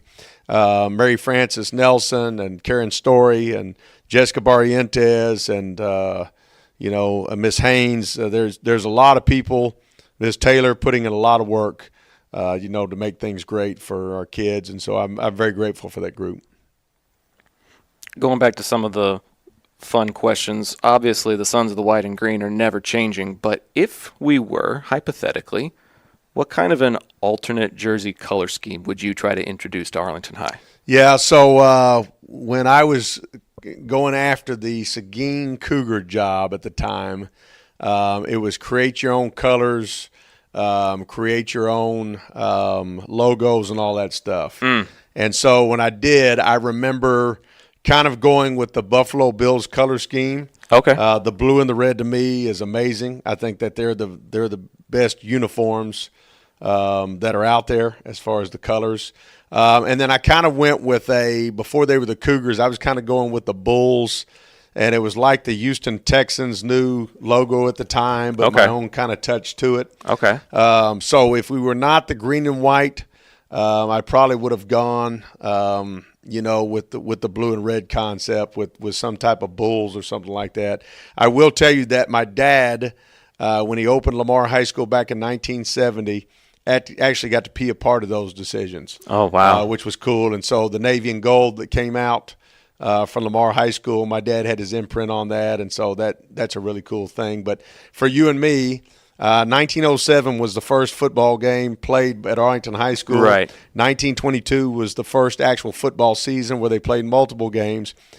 You and I are not going to get the opportunity to change the green and white, man. No, and I would never dream to. It's such a part of the tradition and the history, but it's fun to explore hypotheticals sometimes. Sure. Who would you say is the best dressed player on the team? Best dressed player? Yeah, there's not an answer because I make them dress all the same way. They all wear the same thing, so you don't see them much outside of the practice That's field. correct. Now, I would tell you that if I allowed the drip, which is the term that we use now, there's no doubt that I would have some guys that would be head to toe with the arm sleeves and the earrings and the colored visor and the shirt hanging down to their knees. And all the things that go with the watches, and but no doubt. But we have a saying. Our saying is very simple: do it together or don't do it at all. And so we feel very strongly in how we dress is, how we play. But a lot of it is we're going to do it all together.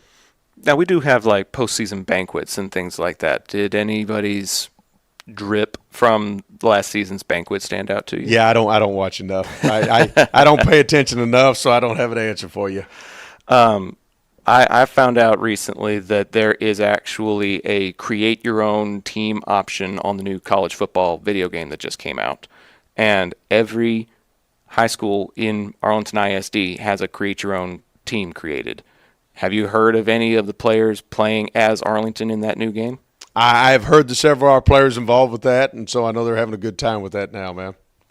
I'm probably going to start doing it myself just to be able to play when those district games come up. Are you playing the game yourself by any chance? I'm not playing the game. No, that's one thing that Coop and I never got into was the gaming stations. I think we played when he was little. But it really never took for me growing up, and it really never took for him. Now, I say that, I did used to wear out the Nintendo and the football games were there, but that's been a long time ago. But no, I haven't gotten on it in the past several years. Is there a word around the locker room about who the most popular team to play as is, though? Nope, I don't know the answer to that either. So we might have to set up an interview with the players then. Try to steer clear of those conversations, man. It's been heavily debated. I've heard a lot of people talking about like the Michigans and Ohio States, but I like playing at some of the smaller schools. So we'll have to ask some of the players maybe and see who they try to play as. Sounds good.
Good evening, ladies and gentlemen, and welcome to the heart of Colt Country.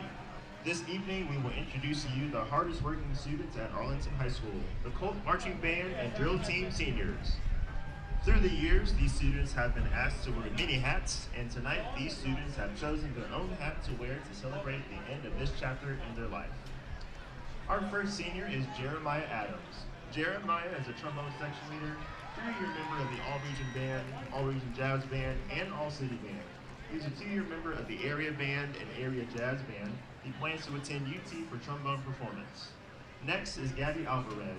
Gabby is a 40-year member of the leadership team, CBE captain, 2024 Best Flag member, and solo and ensemble winner. She plans to attend Texas Women's University. Next is Gavin Barzik. Gavin is the young captain, Fire Academy class captain, member of the National Honor Society, and the varsity soccer team. He plans to serve as a firefighter for the Arlington Fire Department. Next is Alondra Bermejo. Alondra is the band's head drum major, state solo and ensemble medalist, and ranks in the top 1% of her class. She plans to attend college after graduation. Next is Max Bove. Max is a two-time member of the All-City and All-Region Band, state solo and ensemble gold medalist, section leader, and a member of the Fort Worth Youth Orchestra. He plans to attend TCU to study music performance. Next is Ryan Brown. Ryan is a baritone section leader, Marcher of the Week, and leadership member of the week winner. He plans to attend UNT after graduation. Next is Nicholas Castillo. Nicholas performs with the Fort Worth Youth Orchestra on trumpet and cello. As the senior evening festivities go on at midfield for the band, we got so wrapped up in this ball game that we almost kind of forgot that it was also senior night here at UTA Maverick Stadium, as Mom, the producer, gets ready to resume position. Zach Arnold, my pops Doug, resuming position for the Taqueria Taco Express halftime show. Welcome inside our al fresco press area, everybody. Thank you so much for tuning into tonight's rivalry game. 28-21 the score in favor of Arlington, Pops. What have your initial thoughts been on this first half of play? Well, it's just been a wild half, up and down, the emotions swinging, the plays. You know, early in the ball game, we were concerned that Martin was bringing some great pressure from their defense, and it was affecting Coleman Cravens and the Arlington offense tremendously in that first quarter. Yep. But then we did see an in-game adjustment. You know, we talk about adjustments at halftime. We saw an in-game adjustment. Yep. And the offensive line started protecting Cravens and Robertson better, opening up some decent holes, and the Colt offense took fire. And the defense was actually able to contain Martin, but they run, and when the defense keys on the Martin run, then they lob a little pass over their heads and score a passing touchdown. So it's a tight ball game. Both teams are playing well. There's been onside kicks. Yep. One that failed for Martin, but one that was recovered by the Colt special teams unit, and that really set the tone. It changed the feel of the momentum at that point. It did. And so it's been an exciting ball game tonight. Everything it's been built up to be for this huge crosstown rivalry. You know, at the end of the first quarter, it was 7-3. We are now at 28-21. Technically, Bresl's field goal was on the other side of the break, so to make it 7-6, he got that field goal, and then after that, Arlington went on their offensive attack. According to the Dallas Morning News, that second quarter, Arlington outscored Martin by a margin of 25-14.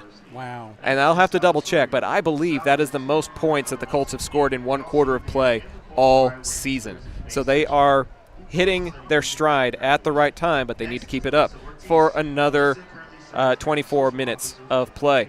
According to the DMN's box scores, Arlington with 241 total yards to Martin's 207. 171 on the ground for Arlington to Martin's 122. The Colts are beating Martin at their own game right now.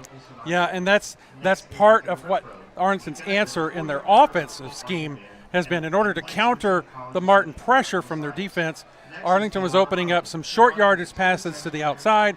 They were running and getting some good blocking between their center and their right guard, and were able to, like you said, play Martin's own game, and it was effective. Brooks Brigance is leading the rushing attack for all players with 67 yards on 7 carries and a touchdown. But it's the balance of Arlington's rushing attack that I want to highlight during this Taqueria Taco Express halftime show. Jamar Burton, 6 carries. Abe Atokity, 6 carries. Isaiah Robertson, 7 carries. On those 6 carries for Burton, he's listed with 59 yards and a touchdown. For Abe Atokity, 59 yards and a touchdown. For Robertson, 55 yards and a touchdown. Wow. Yeah, great balance. And, you know, Cravens has run 4 times tonight at the right time. He has. He's been able to use the legs, pull down the ball, chuck it away, use the legs to pick up first downs. And that's been a key part of that offense in the first half as well. Robertson leads all receivers with 6 catches for 73 yards. However, Brody Williams does have one 31-yard touchdown.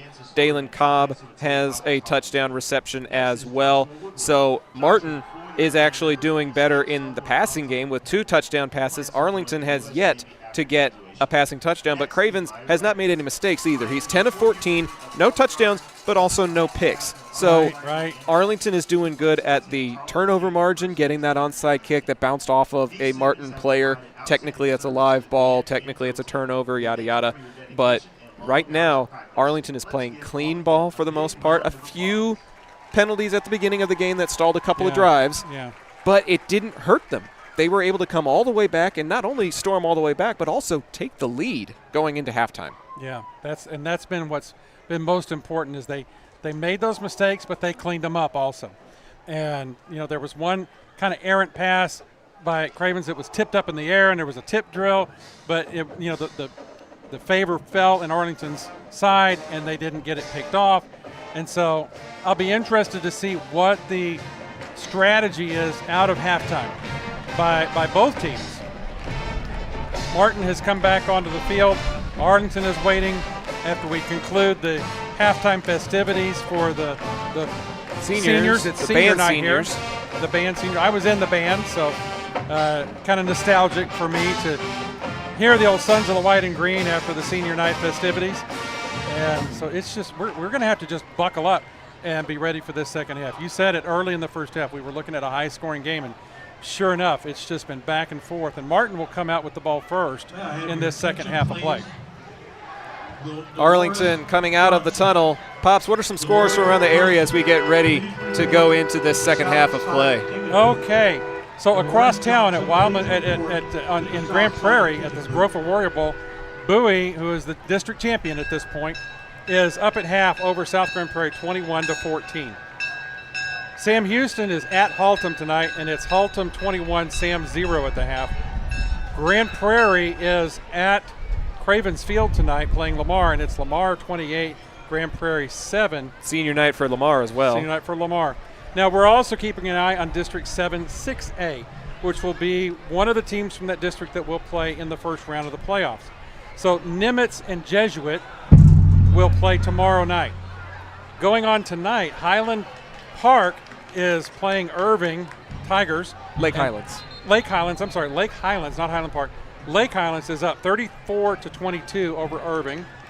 And J.J. Pierce, who is the likely first-round opponent for us this year, if we continue to go as we are in this game, Pierce is up 21-7 over Richardson Berkner. So we'll keep an eye on those scores and hopefully get you some updates in the second half when we go to the John Wade fifth quarter after this ball game concludes. There's a crazy 24 minutes of football left to be played. If you stepped away, hope you're coming back soon. If you've got some relatives that took a break during halftime, let them know that the second half is about to get underway. We saw some comments on Facebook during the break that there are people actually at Maverick Stadium that are still tuning into the broadcast anyway because they just like our call that much. Thank you so much, Colt Nation. Thank you to any Warrior faithful that are tuning into this ball game. It has been a heck of a first half, and we're excited to bring you the second half action. Arlington won the toss and elected to receive. They lead it 28-21 as we get ready to start the third quarter. It's going to be another squibber, high bouncer, fielded at the near side of the field, taking it back to the far side. That didn't work. It's not going to be much good. Picking it up at the 30 and getting wrapped up at the 25. Fans, before we get back to the ball game, we want to remind you that Taqueria Taco Express is our halftime sponsor, and they feature a wide, authentic Mexican food menu across the entire city of Arlington. Their new fourth location at Little and 287 is now officially open. On Taco Tuesday, you can get 5 tacos and an agua fresca for just $10. Whatever Mexican food you're craving, Taqueria Taco Express has you covered. Place orders online to collect points you can redeem for free food. Find out more by visiting TaqueriaTacoExpress.com. I've got more to say on that at the next break we have.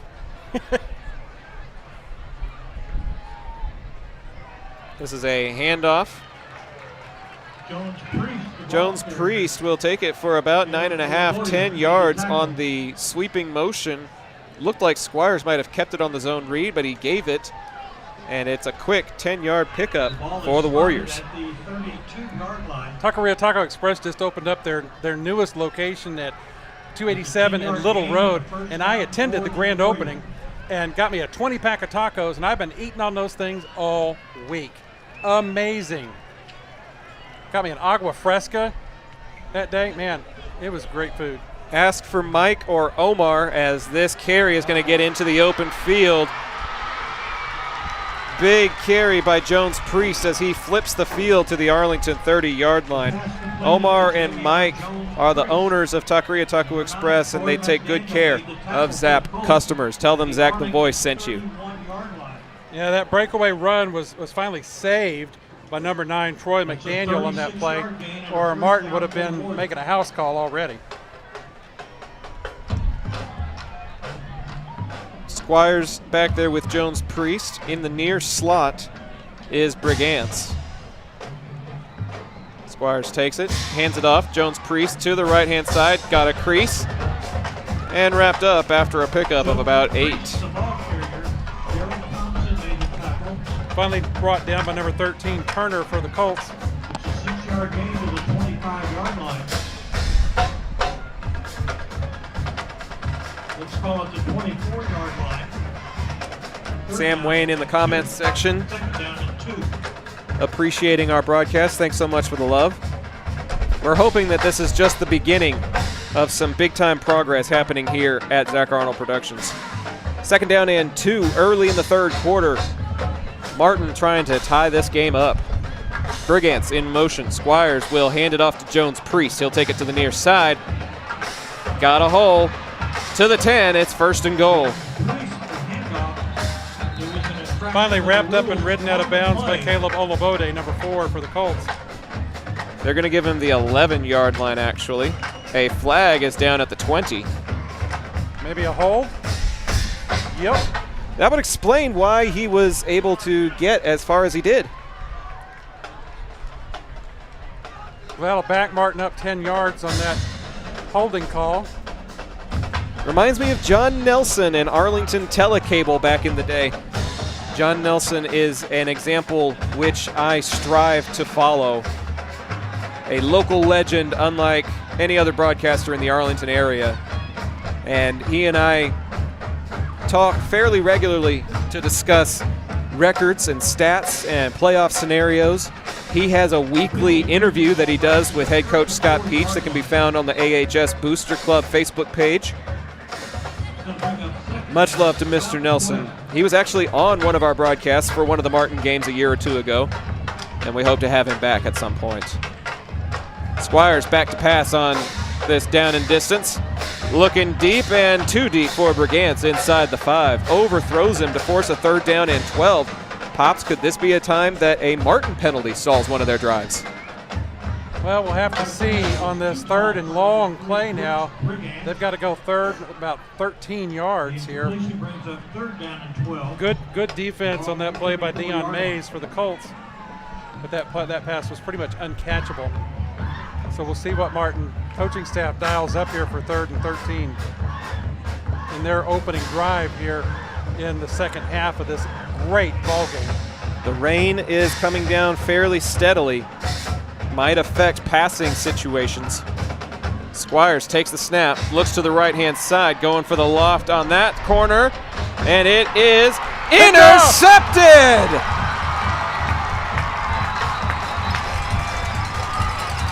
There is a flag at the 18-yard line. Oh, but great coverage and takeaway by number 18, Drew Barrientos. Well, let's see what the flag's all about. Oh, it'd be such a shame if it's against the Colts. It is. It's a hold on the defense. Oh. And that will be a Martin first down. Arlington's offensive unit was 5 yards off of the sidelines and ready to take the field. But the flag will move the chains for Martin. So disappointing on such a beautiful play and a beautiful pass coverage by Barrientos on that particular play, but for the flag to come off the ball somewhere else is disappointing. And a defensive hold also indicates an automatic first down. So wherever this ball moves to. It will be a fresh set of downs for the Warriors. 9:36 to go in the third quarter. Arlington leads by 7, hoping to get a stop of some sorts here as Martin is sniffing the red zone. There was a penalty on the play, moving the ball to the 24-yard line. Squires to the backfield, 2 receivers to the right. Brigance a tight end. Squires under pressure, steps away from 1, steps away from 2, steps up now, taking off to the 10-yard line and inside the 10, and the quarterback scramble will make it 1st and goal at the 8. Well, great pressure by the Colt defense. The blitz called at the right time. Quarterback was able to evade it, and then nobody was spying the quarterback on the back end. Everybody went for pressure, and nobody was able to catch up to him when he got past that line of defense. Brigance looks like he'll move into the backfield now as Squires checks out. Jones Priest in the backfield with him. 2 to the left, 1 to the right. Now one of those in motion. Jones Priest with it, and he'll get dropped behind the line. Back to the 11 he goes, a loss of 3 on that carry. Not fooling Olabode at all on that play. Caleb Olabode blocked that lane and plugged up that hole. Good play by the senior linebacker there. Senior making the play on senior night. A wet and cloudy senior night that is going to feature a lot of rushing if this wet weather persists. If it looks a little pale on your screen, it's because of the rain and our distance. And this play is also going to get blown up. Back to the 15-yard line. Guess who, Pops? Olabode again. Sniffs out that play quickly and is in the backfield and brings down the runner before he can get out of the blocks. Brigance took it himself and took it into the grill of number 4. 3rd down and goal from the 14-yard line. Brigance is going to stay out there. No, in comes Squires. Yeah, you'd think a pass play here at 3rd and 14. Squires will check back in. 3rd and goal from the 14. Cannot commit any penalties here that will move the chains. 12 on the play clock, 7.5 to go in the 3rd. Jones Priest on the right hip of Squires. Back to pass, looking left, tossing it up, looking to the corner, overthrows his intended target. Brigance just could not get to the sidelines in time. And on comes the Martin field goal unit. If you're Arlington, you have to feel good about forcing a field goal after they got that close. I think that's a win for the Colt defense, and some good plays there by the Colt defense on that. Plugging up some runs, getting in the backfield, putting some pressure on the quarterback. I'm pleased with the performance of the Colt defense on that first series out of the second into the second half. This will be a 31-yard attempt from the right hash. Good snap, good hold. Kick is up, and it is good. 7:27 to go. Martin cuts into the lead, but the Colts are still on top. 28-24 your score when we come back with Colt Football on Zap, presented by John Wade Roofing. John Wade Roofing is celebrating 40 years serving the Arlington area. John Sr. played for Colt Football and was the team MVP in '76. He went on to play for TCU, earning all conference honors. The family has a Colt legacy that spans generations and wants to help your family's roofing needs, plus gutters, painting, solar, and more. For more information, go to johnwaderoofing.com.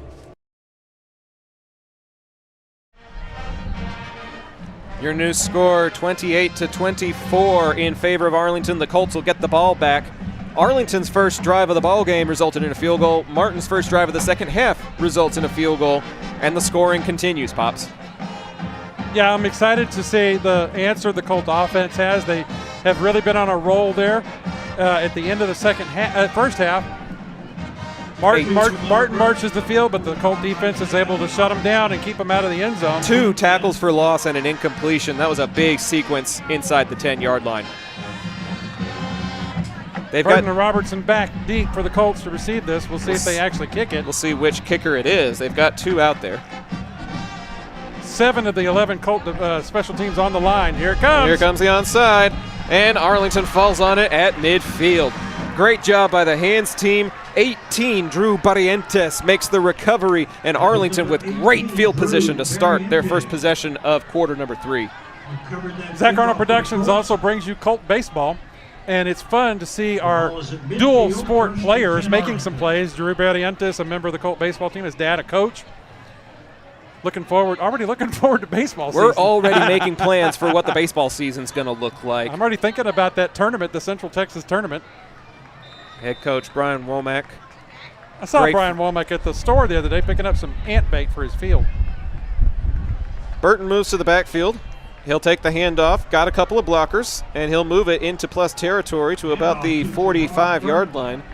Decent pickup on first down as we hit 7 minutes to go here in the third quarter. We know that we don't actually have the clock on the score bug. It's a logistical tough thing to accomplish with the type of production setup that we have, so we'll just keep you apprised of the clock remaining throughout the duration of the game.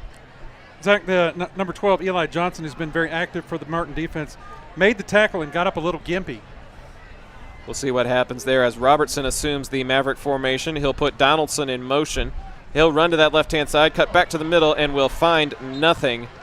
Did not see much of a crease there as he'll get dropped for a loss of 1. Well, he found somebody, but it was number 11, Sonny Beam, for the Martin defense, who wrapped him up in a good tackle as Robertson tried to turn upfield. Maybe a little sooner than he might have. Third down and 6. So it'll bring up a 3rd down and 6 as we approach 6 minutes to go. Arlington got the ball at midfield, have not moved it much further on these first couple of plays. Empty backfield with a tight end, Story on the right-hand side there. Now he'll move left. Cravens looking right, going underneath. One-handed catch by Ghostin, but he'll get met, and it'll be 4th down. So at this position in the field, this early in the second half, do you go for it here?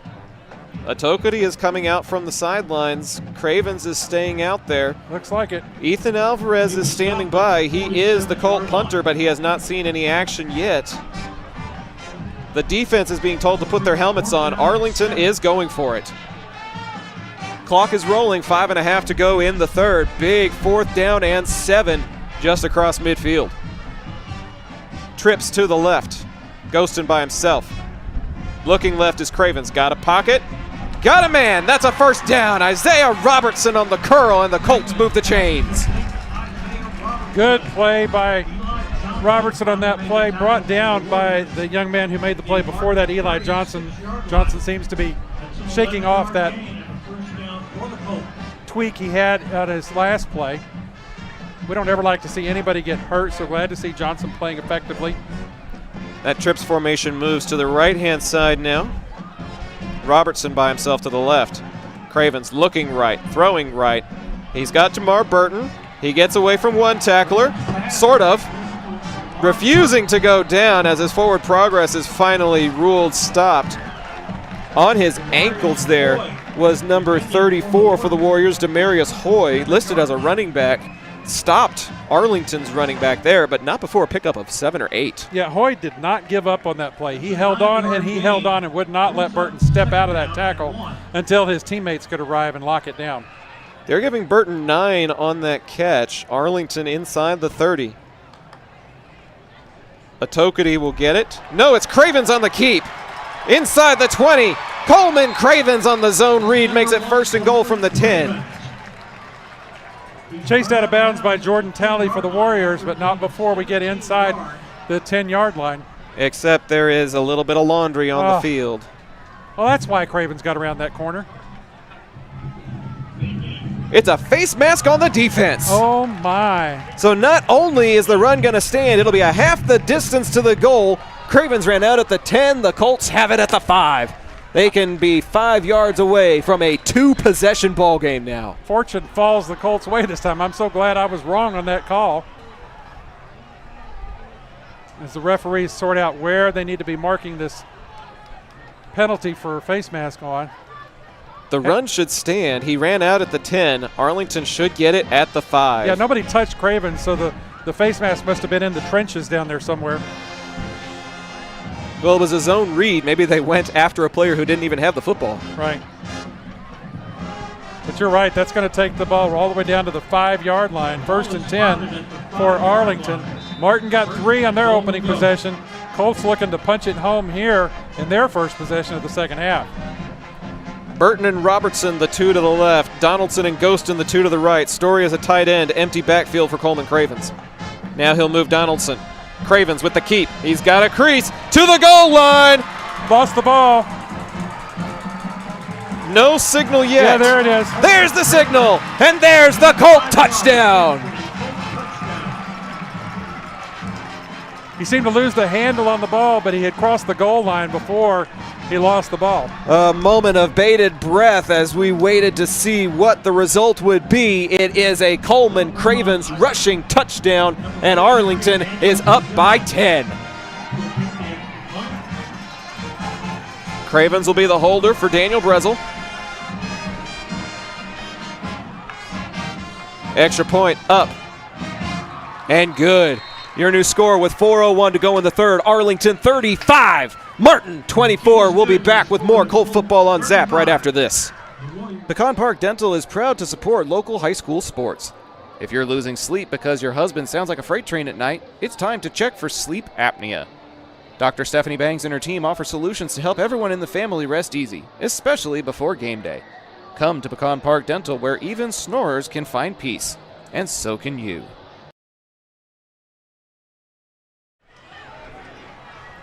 35-24 your score at UTA's Maverick Stadium. Arlington 16 minutes away from a home playoff game, and more so than that, a win on senior night and beating your inner city rival on the gridiron for the first time since 2018. There's a lot on the line for this next quarter and a piece. Good momentum rolling this point. Martin comes out and gets a field goal on their first drive, and then they roll the dice, and they try an onside kick, and Arlington recovered it at midfield and drove it to the end zone for a touchdown. Made them pay. You take gambles. You take risks in this game sometimes. Sometimes they pay off. Sometimes they don't. Johnny Box in the chat. The whole O-line full of dogs. Have to agree with you there. They made the difference as Arlington gets ready to send it away. That's Squibber proving effective, but it'll get fielded at the 15. Across the 20, crossing the field, and getting wrestled down at about the 28-yard line is Dalen Cobb. A decent return in decent field position, but Martin finds himself trailing by 2 scores now after having to settle for a field goal. Yeah, to respond to Johnny Box's comment on the O-line, they have improved since the first quarter. They have. They've made some in-game adjustments, and they're giving Coleman Cravens much more time and opening better holes since the first quarter. Coach Nelson has been a long-time O-line coach for Arlington High, and he made some sort of adjustment with those guys, and they have responded. You can hear some defense chants from the student section in front of us. And now the band getting into it, and the rest of the Colt faithful that have shown up on this rainy and chilly night at Maverick Stadium.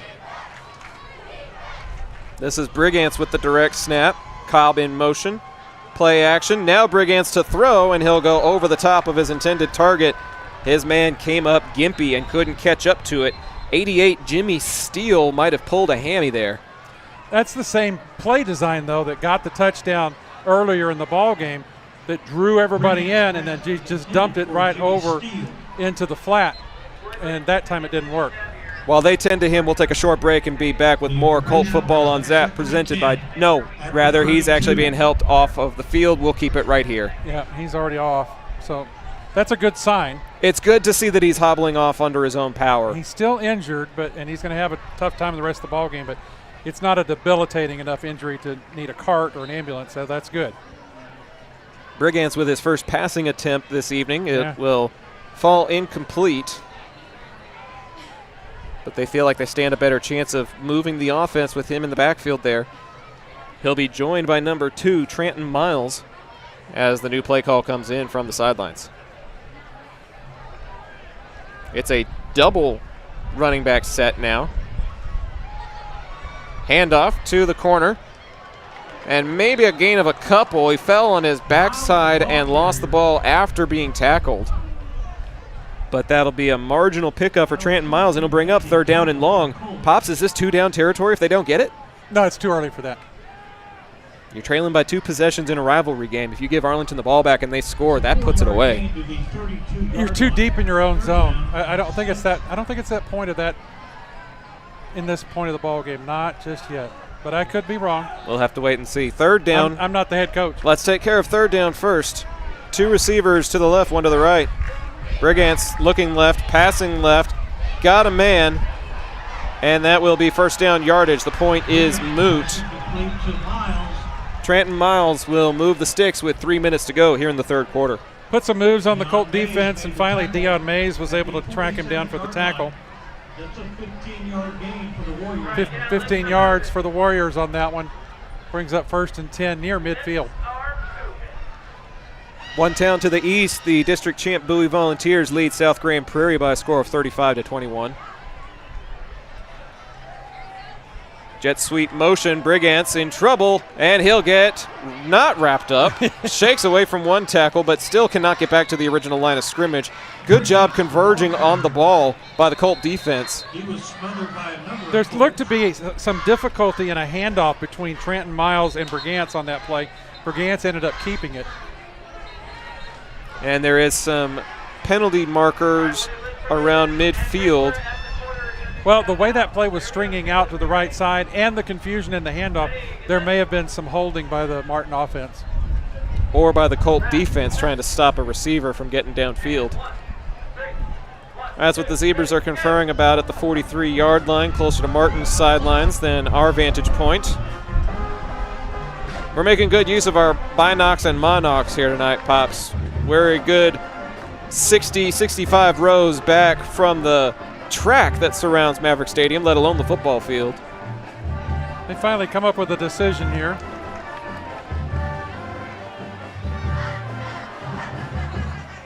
After the play, personal foul on Martin. So not only does the down stand, but they're going to get backed up 15 yards. Wow. That's a tough play for the Warriors who are trying to mount a drive to get back in this ball game.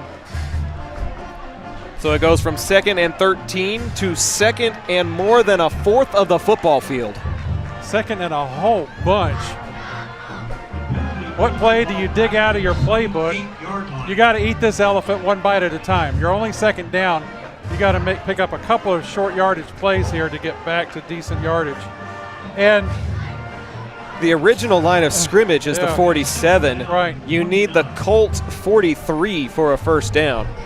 Nowhere near that right now. Great time for the Colt defense to stiffen their backs and make a good stand here.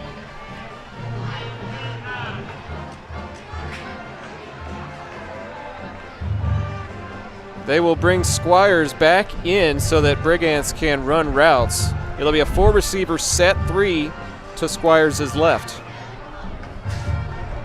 2:29 to go in the third quarter of play. Arlington leads by 2 possessions.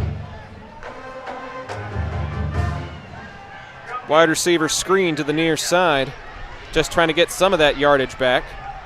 To the 35, and stepping out of bounds goes number 2, Trenton Miles.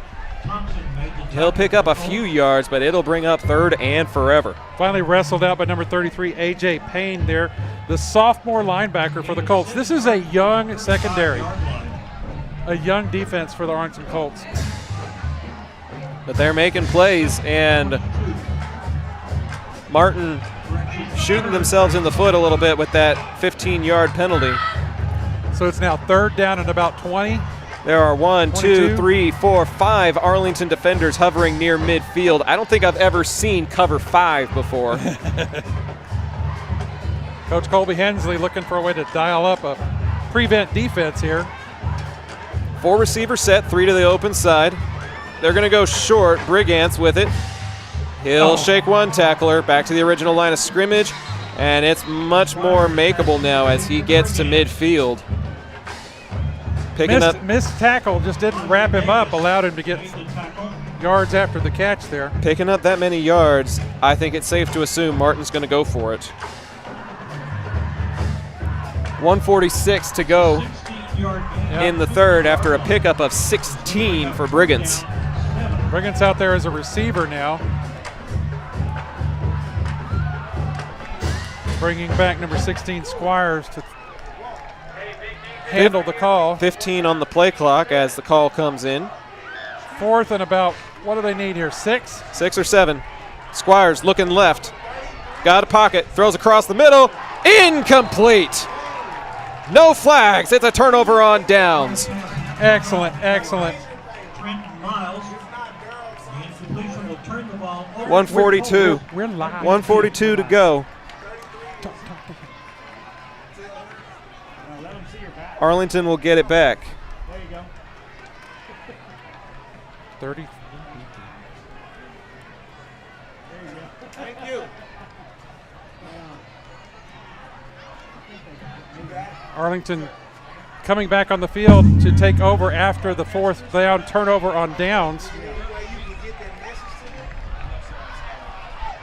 Colts leading 35-24.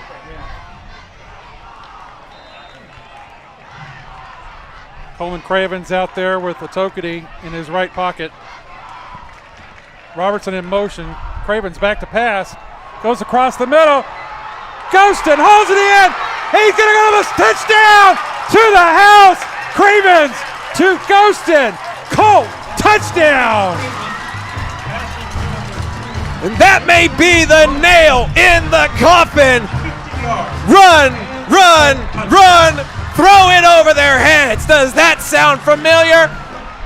Anything you can do, I can do better, says the Colt offense.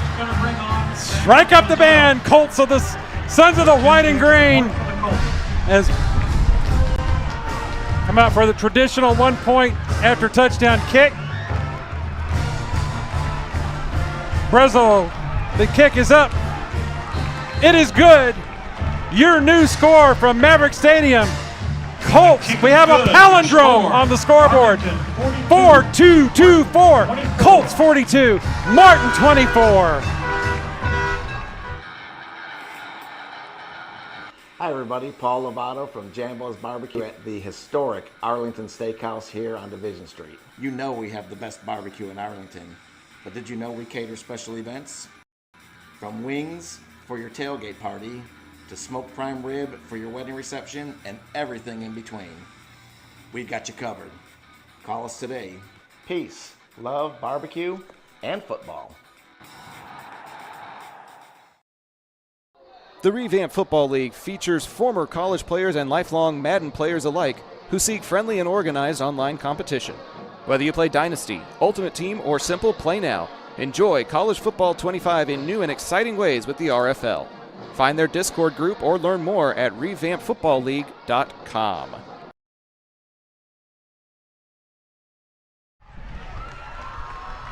Back to Maverick Stadium, a minute 34 to go. 4-2-2-4. Arlington, 13 and a half minutes away from winning against Martin for the first time since 2018. The squibber is fielded at the 30. And the up man will get taken down at the 32. He had nowhere to go. The Colts had him corralled on special teams. Alex Matheson, the unfortunate recipient of a Colts corralling tackle. And that'll be where Martin starts their next position.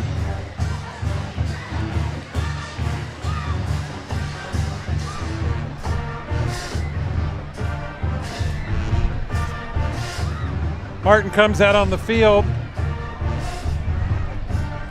Bergantz splitting out to the right. Number 16, Squires, is going to be in the quarterback position. All the Martin Warriors looking to their sideline, looking for an answer to the 42-24 score on the scoreboard right now.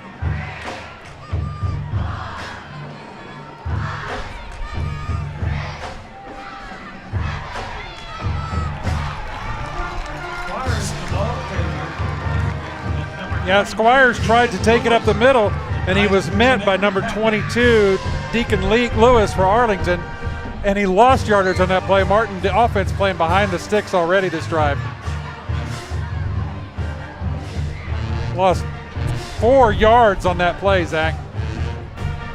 Good play by Lewis to sniff out the ball.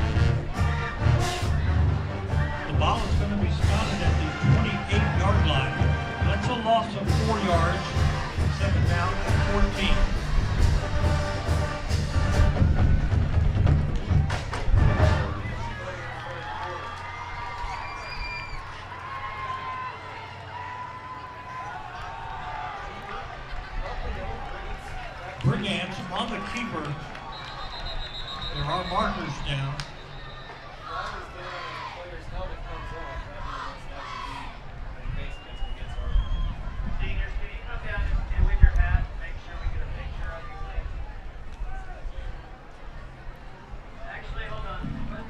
Referee sorting it out. Going to make the call here now. Yep.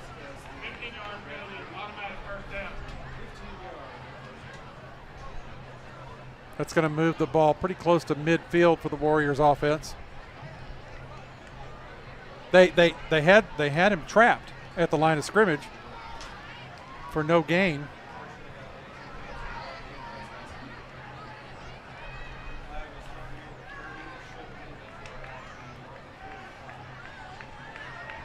I'm not sure why they're so slow to move the ball here. There we go.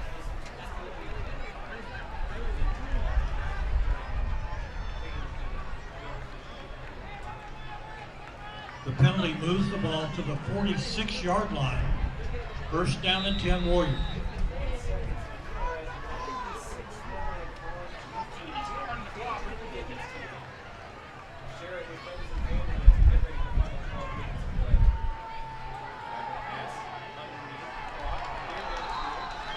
No, it was incomplete.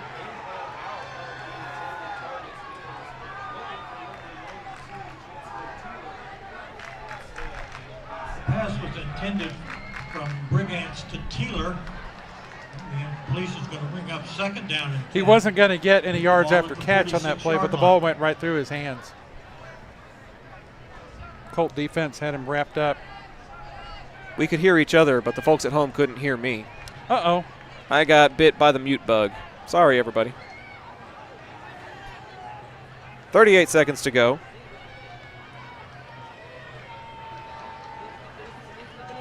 Incomplete pass to bring up second and 10. Passing complete this time, and the ball came out, and it looks like Arlington came up with it. Brigance had the ball, and he lost it on his way down. It should be Arlington's ball at midfield. They are pointing that it's Colt football with 28 seconds to go. Let's see if they can keep the foot on the pedal. Boy, I say do it. Pedal to the metal here, Coach Peach.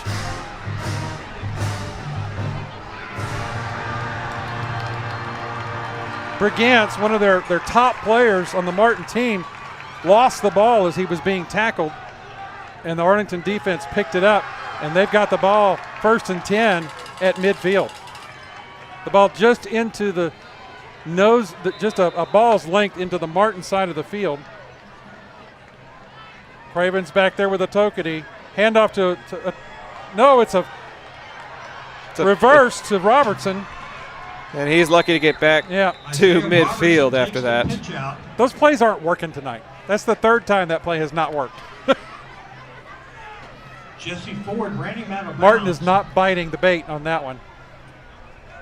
Whereas there have been many other plays that have gone for great yardage. That one on the reverse is not working. At the 49-yard line.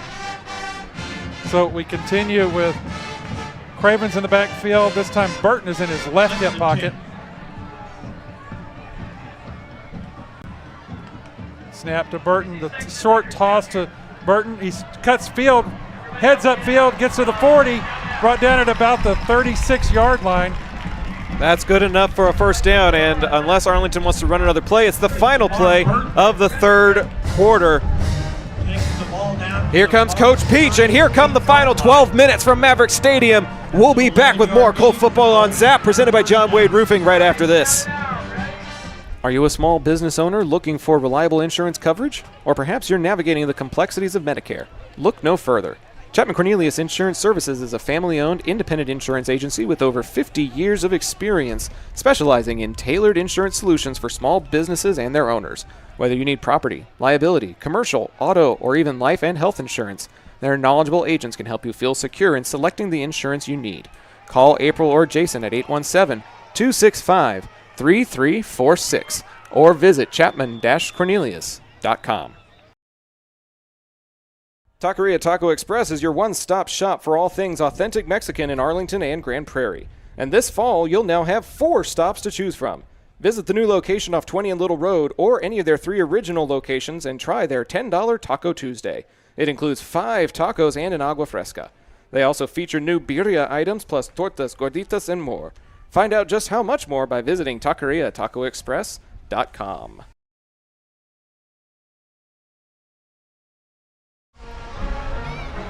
To the fourth quarter we go. The fourth quarter is presented by our friends at Pecan Park Dental. They offer various dental services tailored to meet your individual needs. With the latest technology and friendliest staff in town, let Pecan Park help you achieve and maintain healthy teeth for a lifetime. Call 817-497-8826 to schedule your way to a brighter smile. Cravens will send Jamar Burton in motion to the backfield with him. And he'll give it to Burton. Goes to the middle. Lowers his shoulder into a defender to pick up a hard-fought 9.5. We like to see that toughness from Burton. He is not one to just go down on the first touch. He's one to lean that shoulder into the pack and carry 3 or 4 people with him.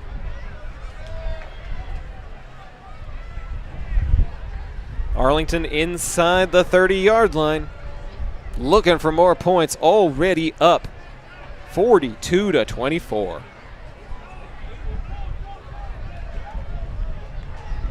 Four receiver set for Isaiah Robertson. Yep, Robertson in there. He'll keep it. Robertson directing traffic inside the 20, inside the 10. Isaiah Robertson! Goal! Touchdown! Yes!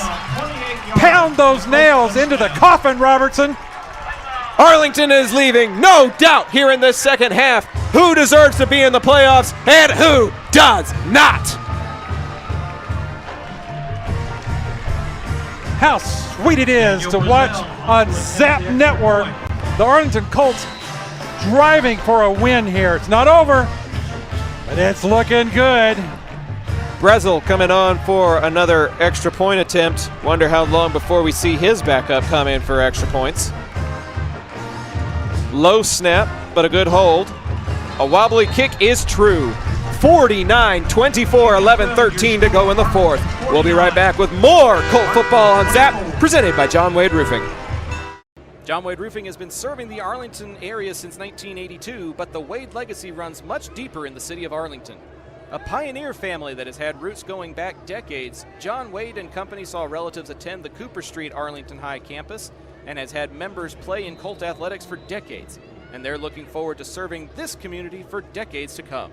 Find out more at johnwaderoofing.com. Welcome back to UTA's Maverick Stadium.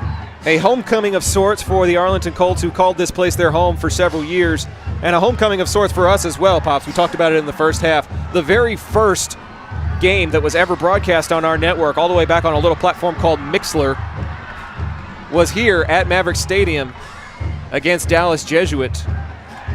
Chris Sims connected to Charlie Brown for a 99-yard touchdown, and now Chris Sims is the one on the receiving end playing football, I believe at Hardin-Simmons now. And over 200 broadcasts later, we are back at Maverick Stadium with Arlington 11 minutes and 13 seconds away from a home playoff game. And how sweet it would be to get the first win against Martin on the Zap Network. This one will get fielded just inside the 20, up the sidelines, and not getting further than the 35. Another set of good coverage there as Dalen Cobb could not find a crease. Colt band firing up the traditional horse, encouraging the defense to play hard and hold Martin through the end of this ball game with about 11 minutes and 8 seconds left to go.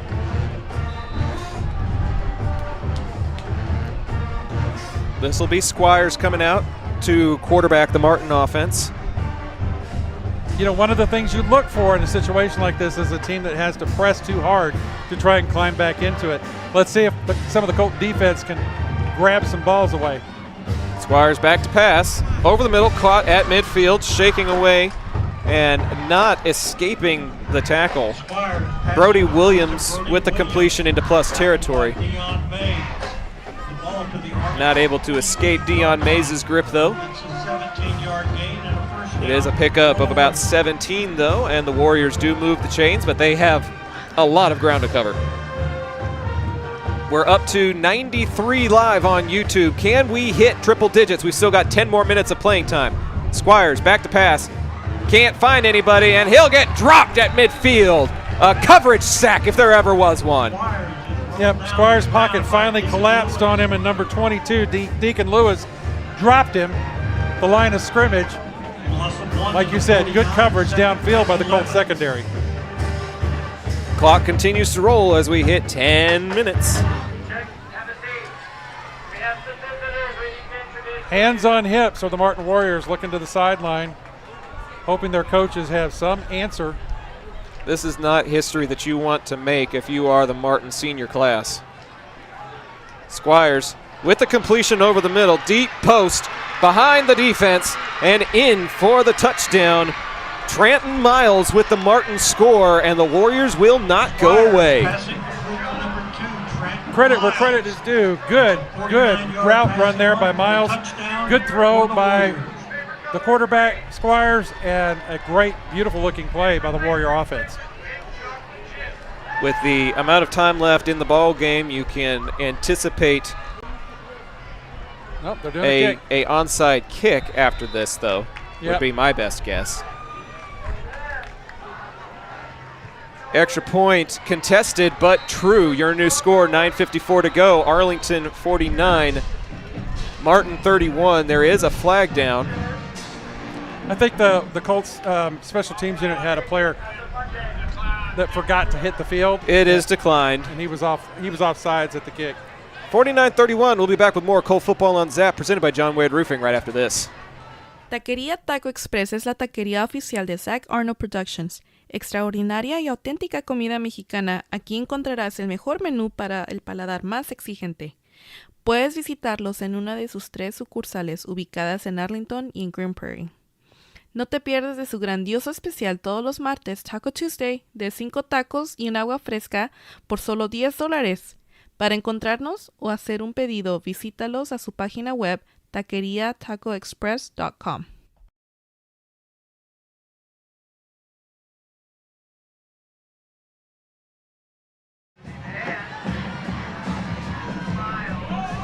(49-31) your score as we return to Maverick Stadium.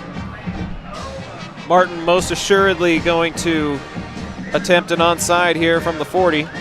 Arlington's hands unit with several men near midfield. Ball comes off the tee. It's a windy one. It's a blustery Thursday. I wouldn't call it Wednesday, though. No. We're up to 95. We just need 5 more people in the YouTube chat. And they do send it away. Surprisingly, it'll go over the head of everybody. Arlington will have to recover, and that's a live football that gets fouled on at the 14. Martin with some speed out there trying to catch up to the ball. Jamar Burton will prevent danger from occurring, and Arlington will get it at the 14-yard line with 9:52 to go. That's okay. That just gives the Colt offense some more time to grind out an offensive I was thinking series. that. The way they've been running, this is an opportunity to melt several minutes off the clock as long as they can stay in front of the sticks. First down and 10 Arlington. 49-31 your score. A high-flying affair that Arlington's offense has been taking advantage of for the most part. And the Colt defense forcing a turnover that the offense then turned into points. A very complete performance so far by Arlington. Burton motions into the backfield. Cravens will give to him. To the near side. To the 20. And then some. Burton stretching his arm out, and that may be first down yardage. Right at the 24-yard line, it'll move the sticks. Finally brought down by Eli Johnson for the Warriors on that play. Like you said, not before the offense moves the sticks and gets another set of downs to play with here. Thank you to Jonathan Mendez in the chat for the score update. Bowie 41, South 28 in the game over at the Warrior Bowl.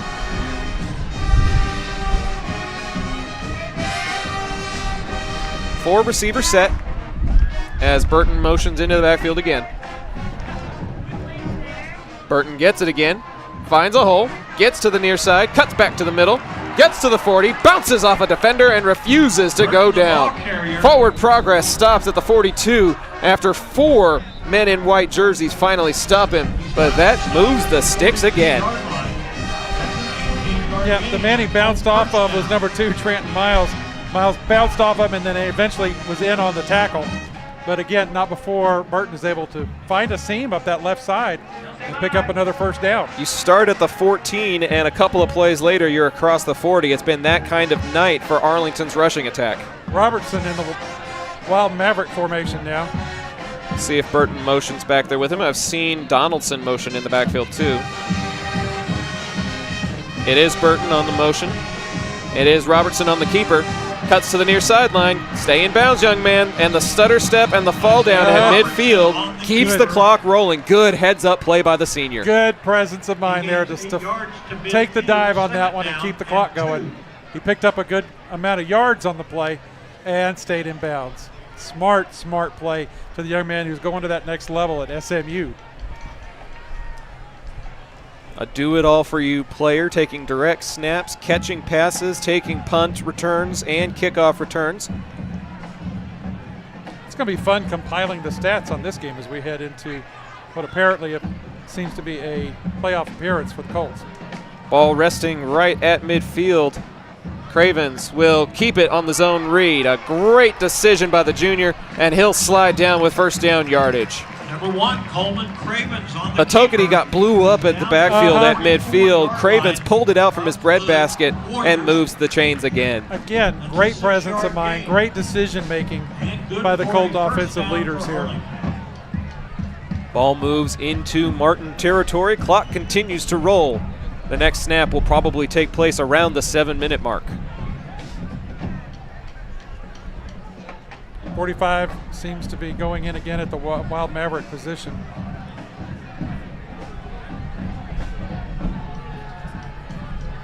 Donaldson in motion. And whistles. And somebody moved too soon. That may have been Coleman Craven, split wide to the left. He flinched before he was allowed to. Yeah. How often does the quarterback get called for a false start? Right. We're not gonna fault him too much tonight. He's played a great ball game. We have officially hit triple digits. 100 live online to tonight's broadcast. Thank you to each and every one of you for being a part of the action tonight. And a good one to tune into as the Colts are leading right now 49-31 with 6:52 left in the ball game. A combined 80 points called on this broadcast, and I have a feeling we're not done yet. Cravens back to quarterback. He'll give it. Burton with it. Across the 40.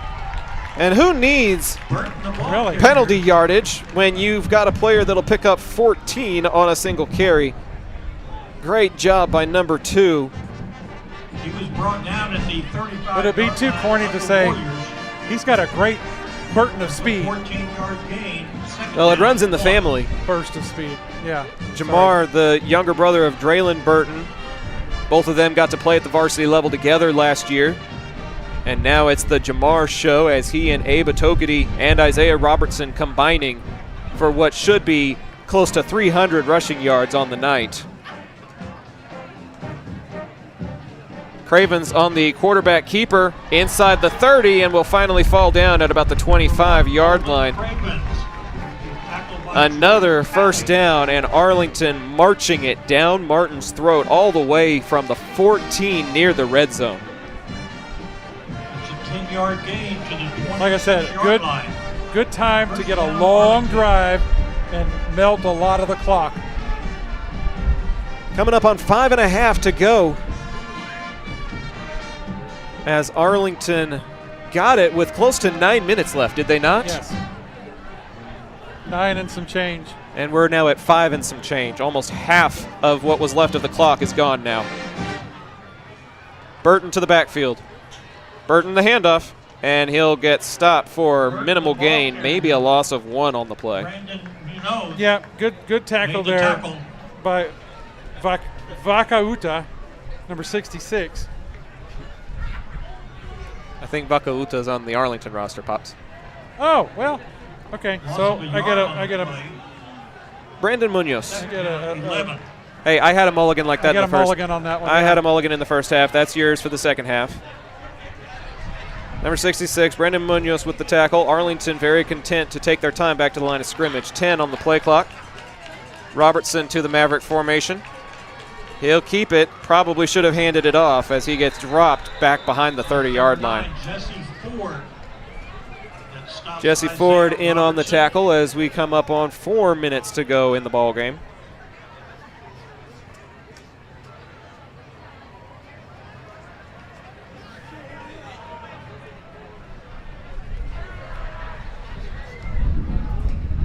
We'll see they got 20 seconds on the play clock, and they're in no hurry to snap the ball. We'll see what Coach Peach dials up on this third down and long. Cravens is still split out wide to the left. This will be the Maverick formation, the wild horse as it was. Here at UTA Maverick Stadium. Robertson will keep again, looking for a crease, takes it inside the 30 and will fall at about the 25-yard line. This would make it a bit more makeable for a field goal attempt if that is what they elect to do. That's a 7-yard gain. But I think Coach Peach is going to let the clock wind all the way down and then call a timeout.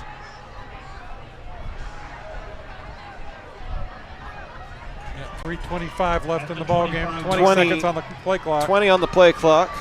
Coach Peach is standing near the head linesman. 10 on the play clock.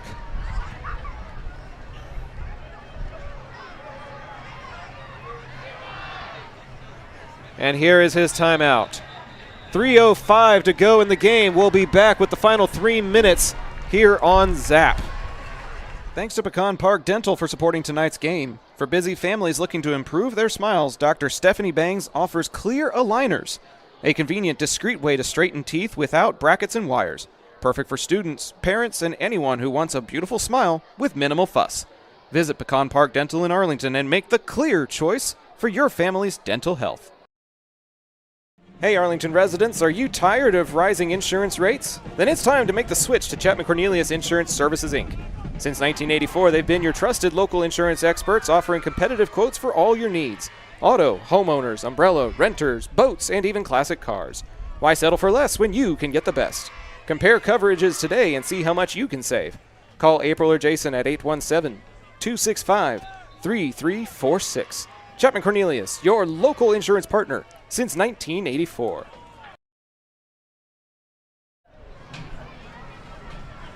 Three minutes and 5 seconds away from a home playoff game for your Arlington Colts. Zach Arnold on the play-by-play. Pops Doug on the color. Patsy, Mom the voice, now Mom the producer behind the scenes. Jot Holly behind the camera. Arlington lining up to go for it. Cravens with a man in motion. Looking to pass. Over the top. Looking for a receiver, and it'll get picked off in the end zone.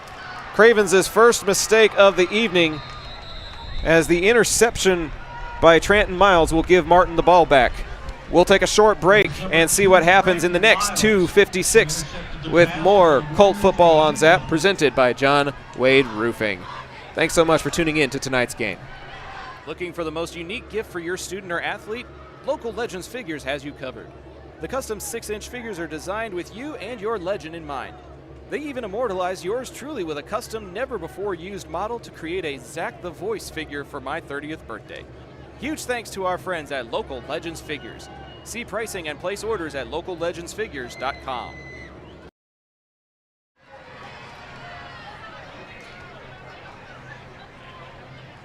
Welcome back to Maverick Stadium.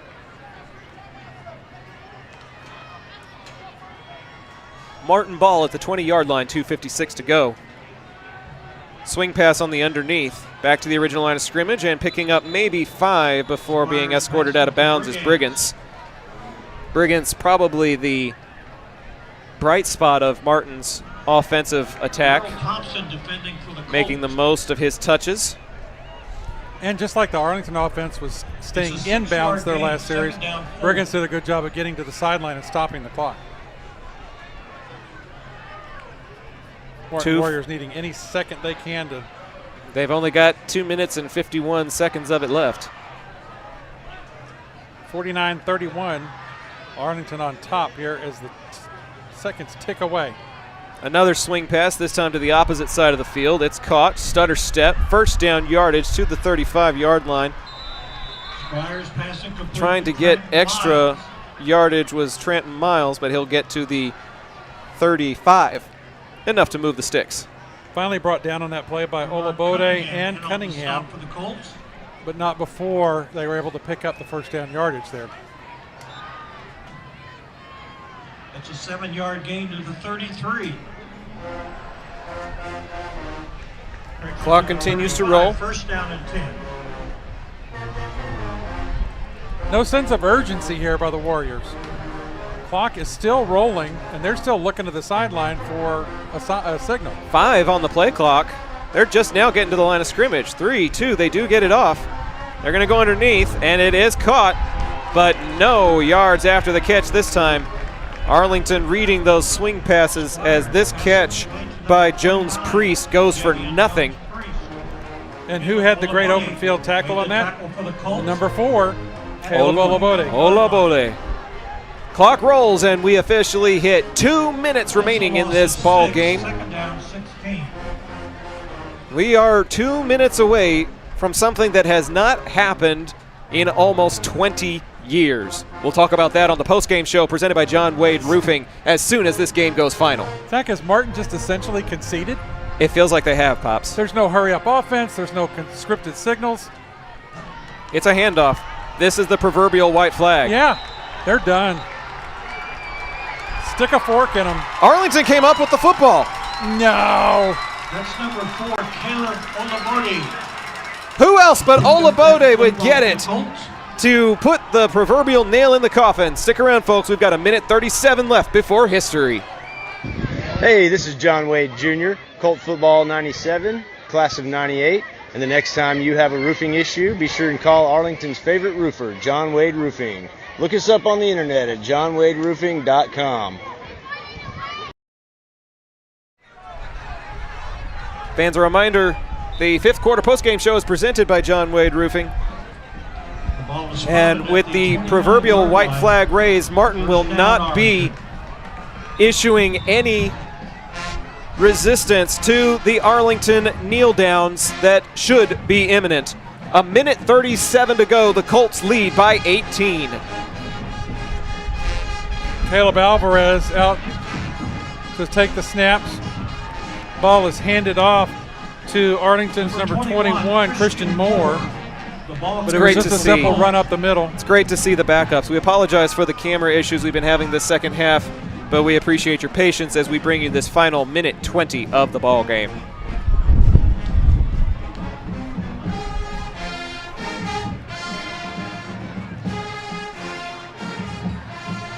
It's good to see the backups, the second stringers getting some plays in a critical game. I mean, it's still a good critical game atmosphere. It's just wrapped up at this point. Alvarez with the keeper, and he'll get thrown down at about the 26, 27-yard line. Under a minute to go. Arlington needs one more play to beat the Martin Warriors for the first time since 2018. Wide receivers coach Mason Shaw has already come down from the press box to celebrate the imminent victory. And the players on the sideline are ready to go to midfield for a moment of history. Jet sweep, handoff to the far side, stay in bounds, and that'll be the final play of the ball game. 15 seconds remain on the clock, and they tick away. Martin's season officially comes to an end at the hands of their rival in emphatic second half fashion. Arlington 49, Martin 31. The Colts are headed to the postseason, and the Warriors are headed home. How sweet it is to be in Colt country. Welcome to the postgame show presented by our friends at John Wade Roofing. Arlington gets their 7th win of the year, and it's quite possibly the biggest one to do it at the expense of your biggest rival, and to do it for the first time since 2018.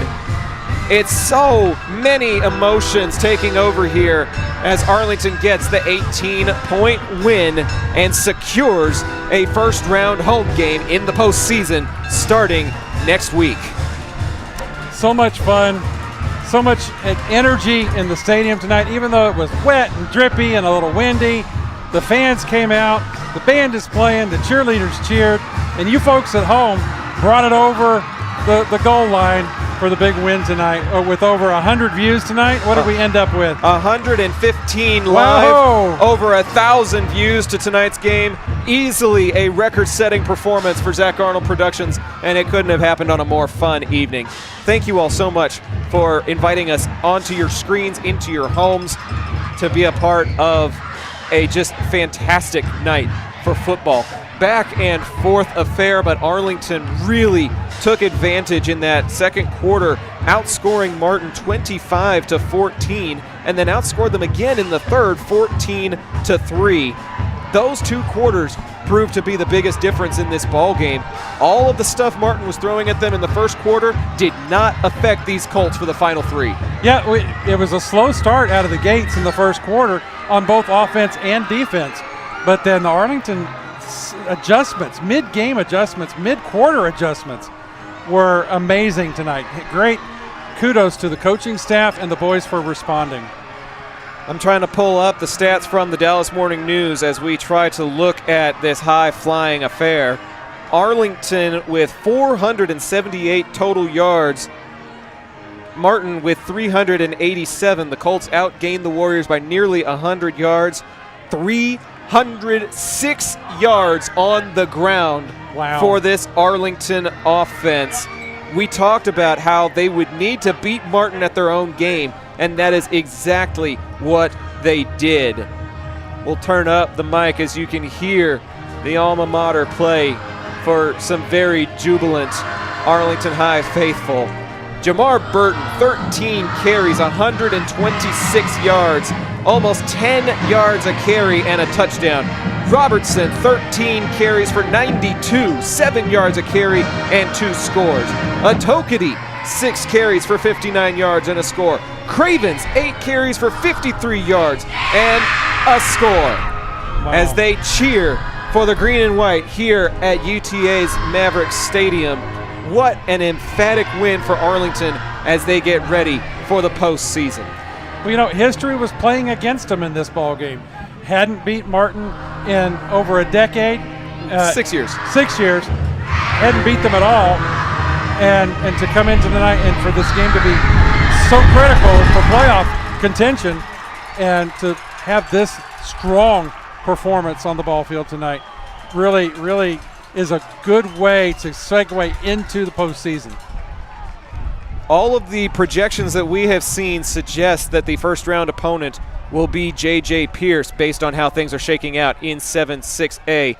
What's the score over there, Pops? J.J. Pierce is in the fourth quarter against Bertner, and it's 34-21 Pierce with 4:17 left to go in their ball game.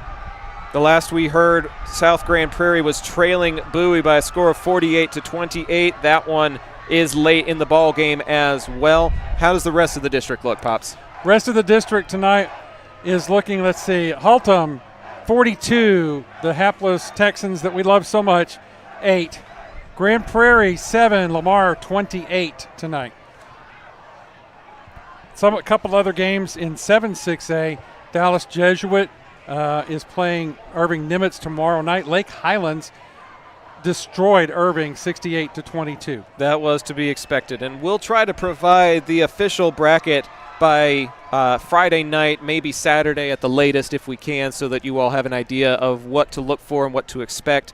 What a way to close out our video broadcasts for the season. The UIL charges $500 a game to video stream the postseason, so we will unfortunately be having to refer back to ZapView for the duration of both Arlington and Bowie's postseason. But what a fun way to close out our video broadcasts this year. Over 1,000 views, over 100 people at the same time tuning in to Arlington's first win over Martin since 2018. Well, Zap has seen so much growth this year to where we're staffing 2 full broadcast teams. We've layered the video on top of that thanks to Eric White and the Arlington ISD Athletic Administration. We've added equipment, we've added staff, we've added teams. We added just this year the district champions. We did. To Zach Arnold Productions. We did. And so it's just been a great year of growth. Like you keep referring back to that first year in 2019 to where we are today is a true testament to the growth and success of what we do here. A special thanks to UT Arlington for their hospitality, setting us up right on the 50-yard line. We were al fresco, but we bundled up and we brought you what was quite possibly one of the most fun, exciting games of the year. We will be covering the district champ Bowie Vols over at Wildman on Zap, and we'll be covering these Arlington Colts who have officially clinched the postseason, officially clinched the number 2 seed in the district, officially clinched a home playoff game. There is a lot of football still left to be played here on Zap. Pops, any other final thoughts before we decide to call it a night here? Well, it was just fun to watch the team tonight, the Arlington Colts, clicking on all cylinders again. They were clicking against Grand Prairie the week before, but they were shooting themselves in the foot with some critical penalties.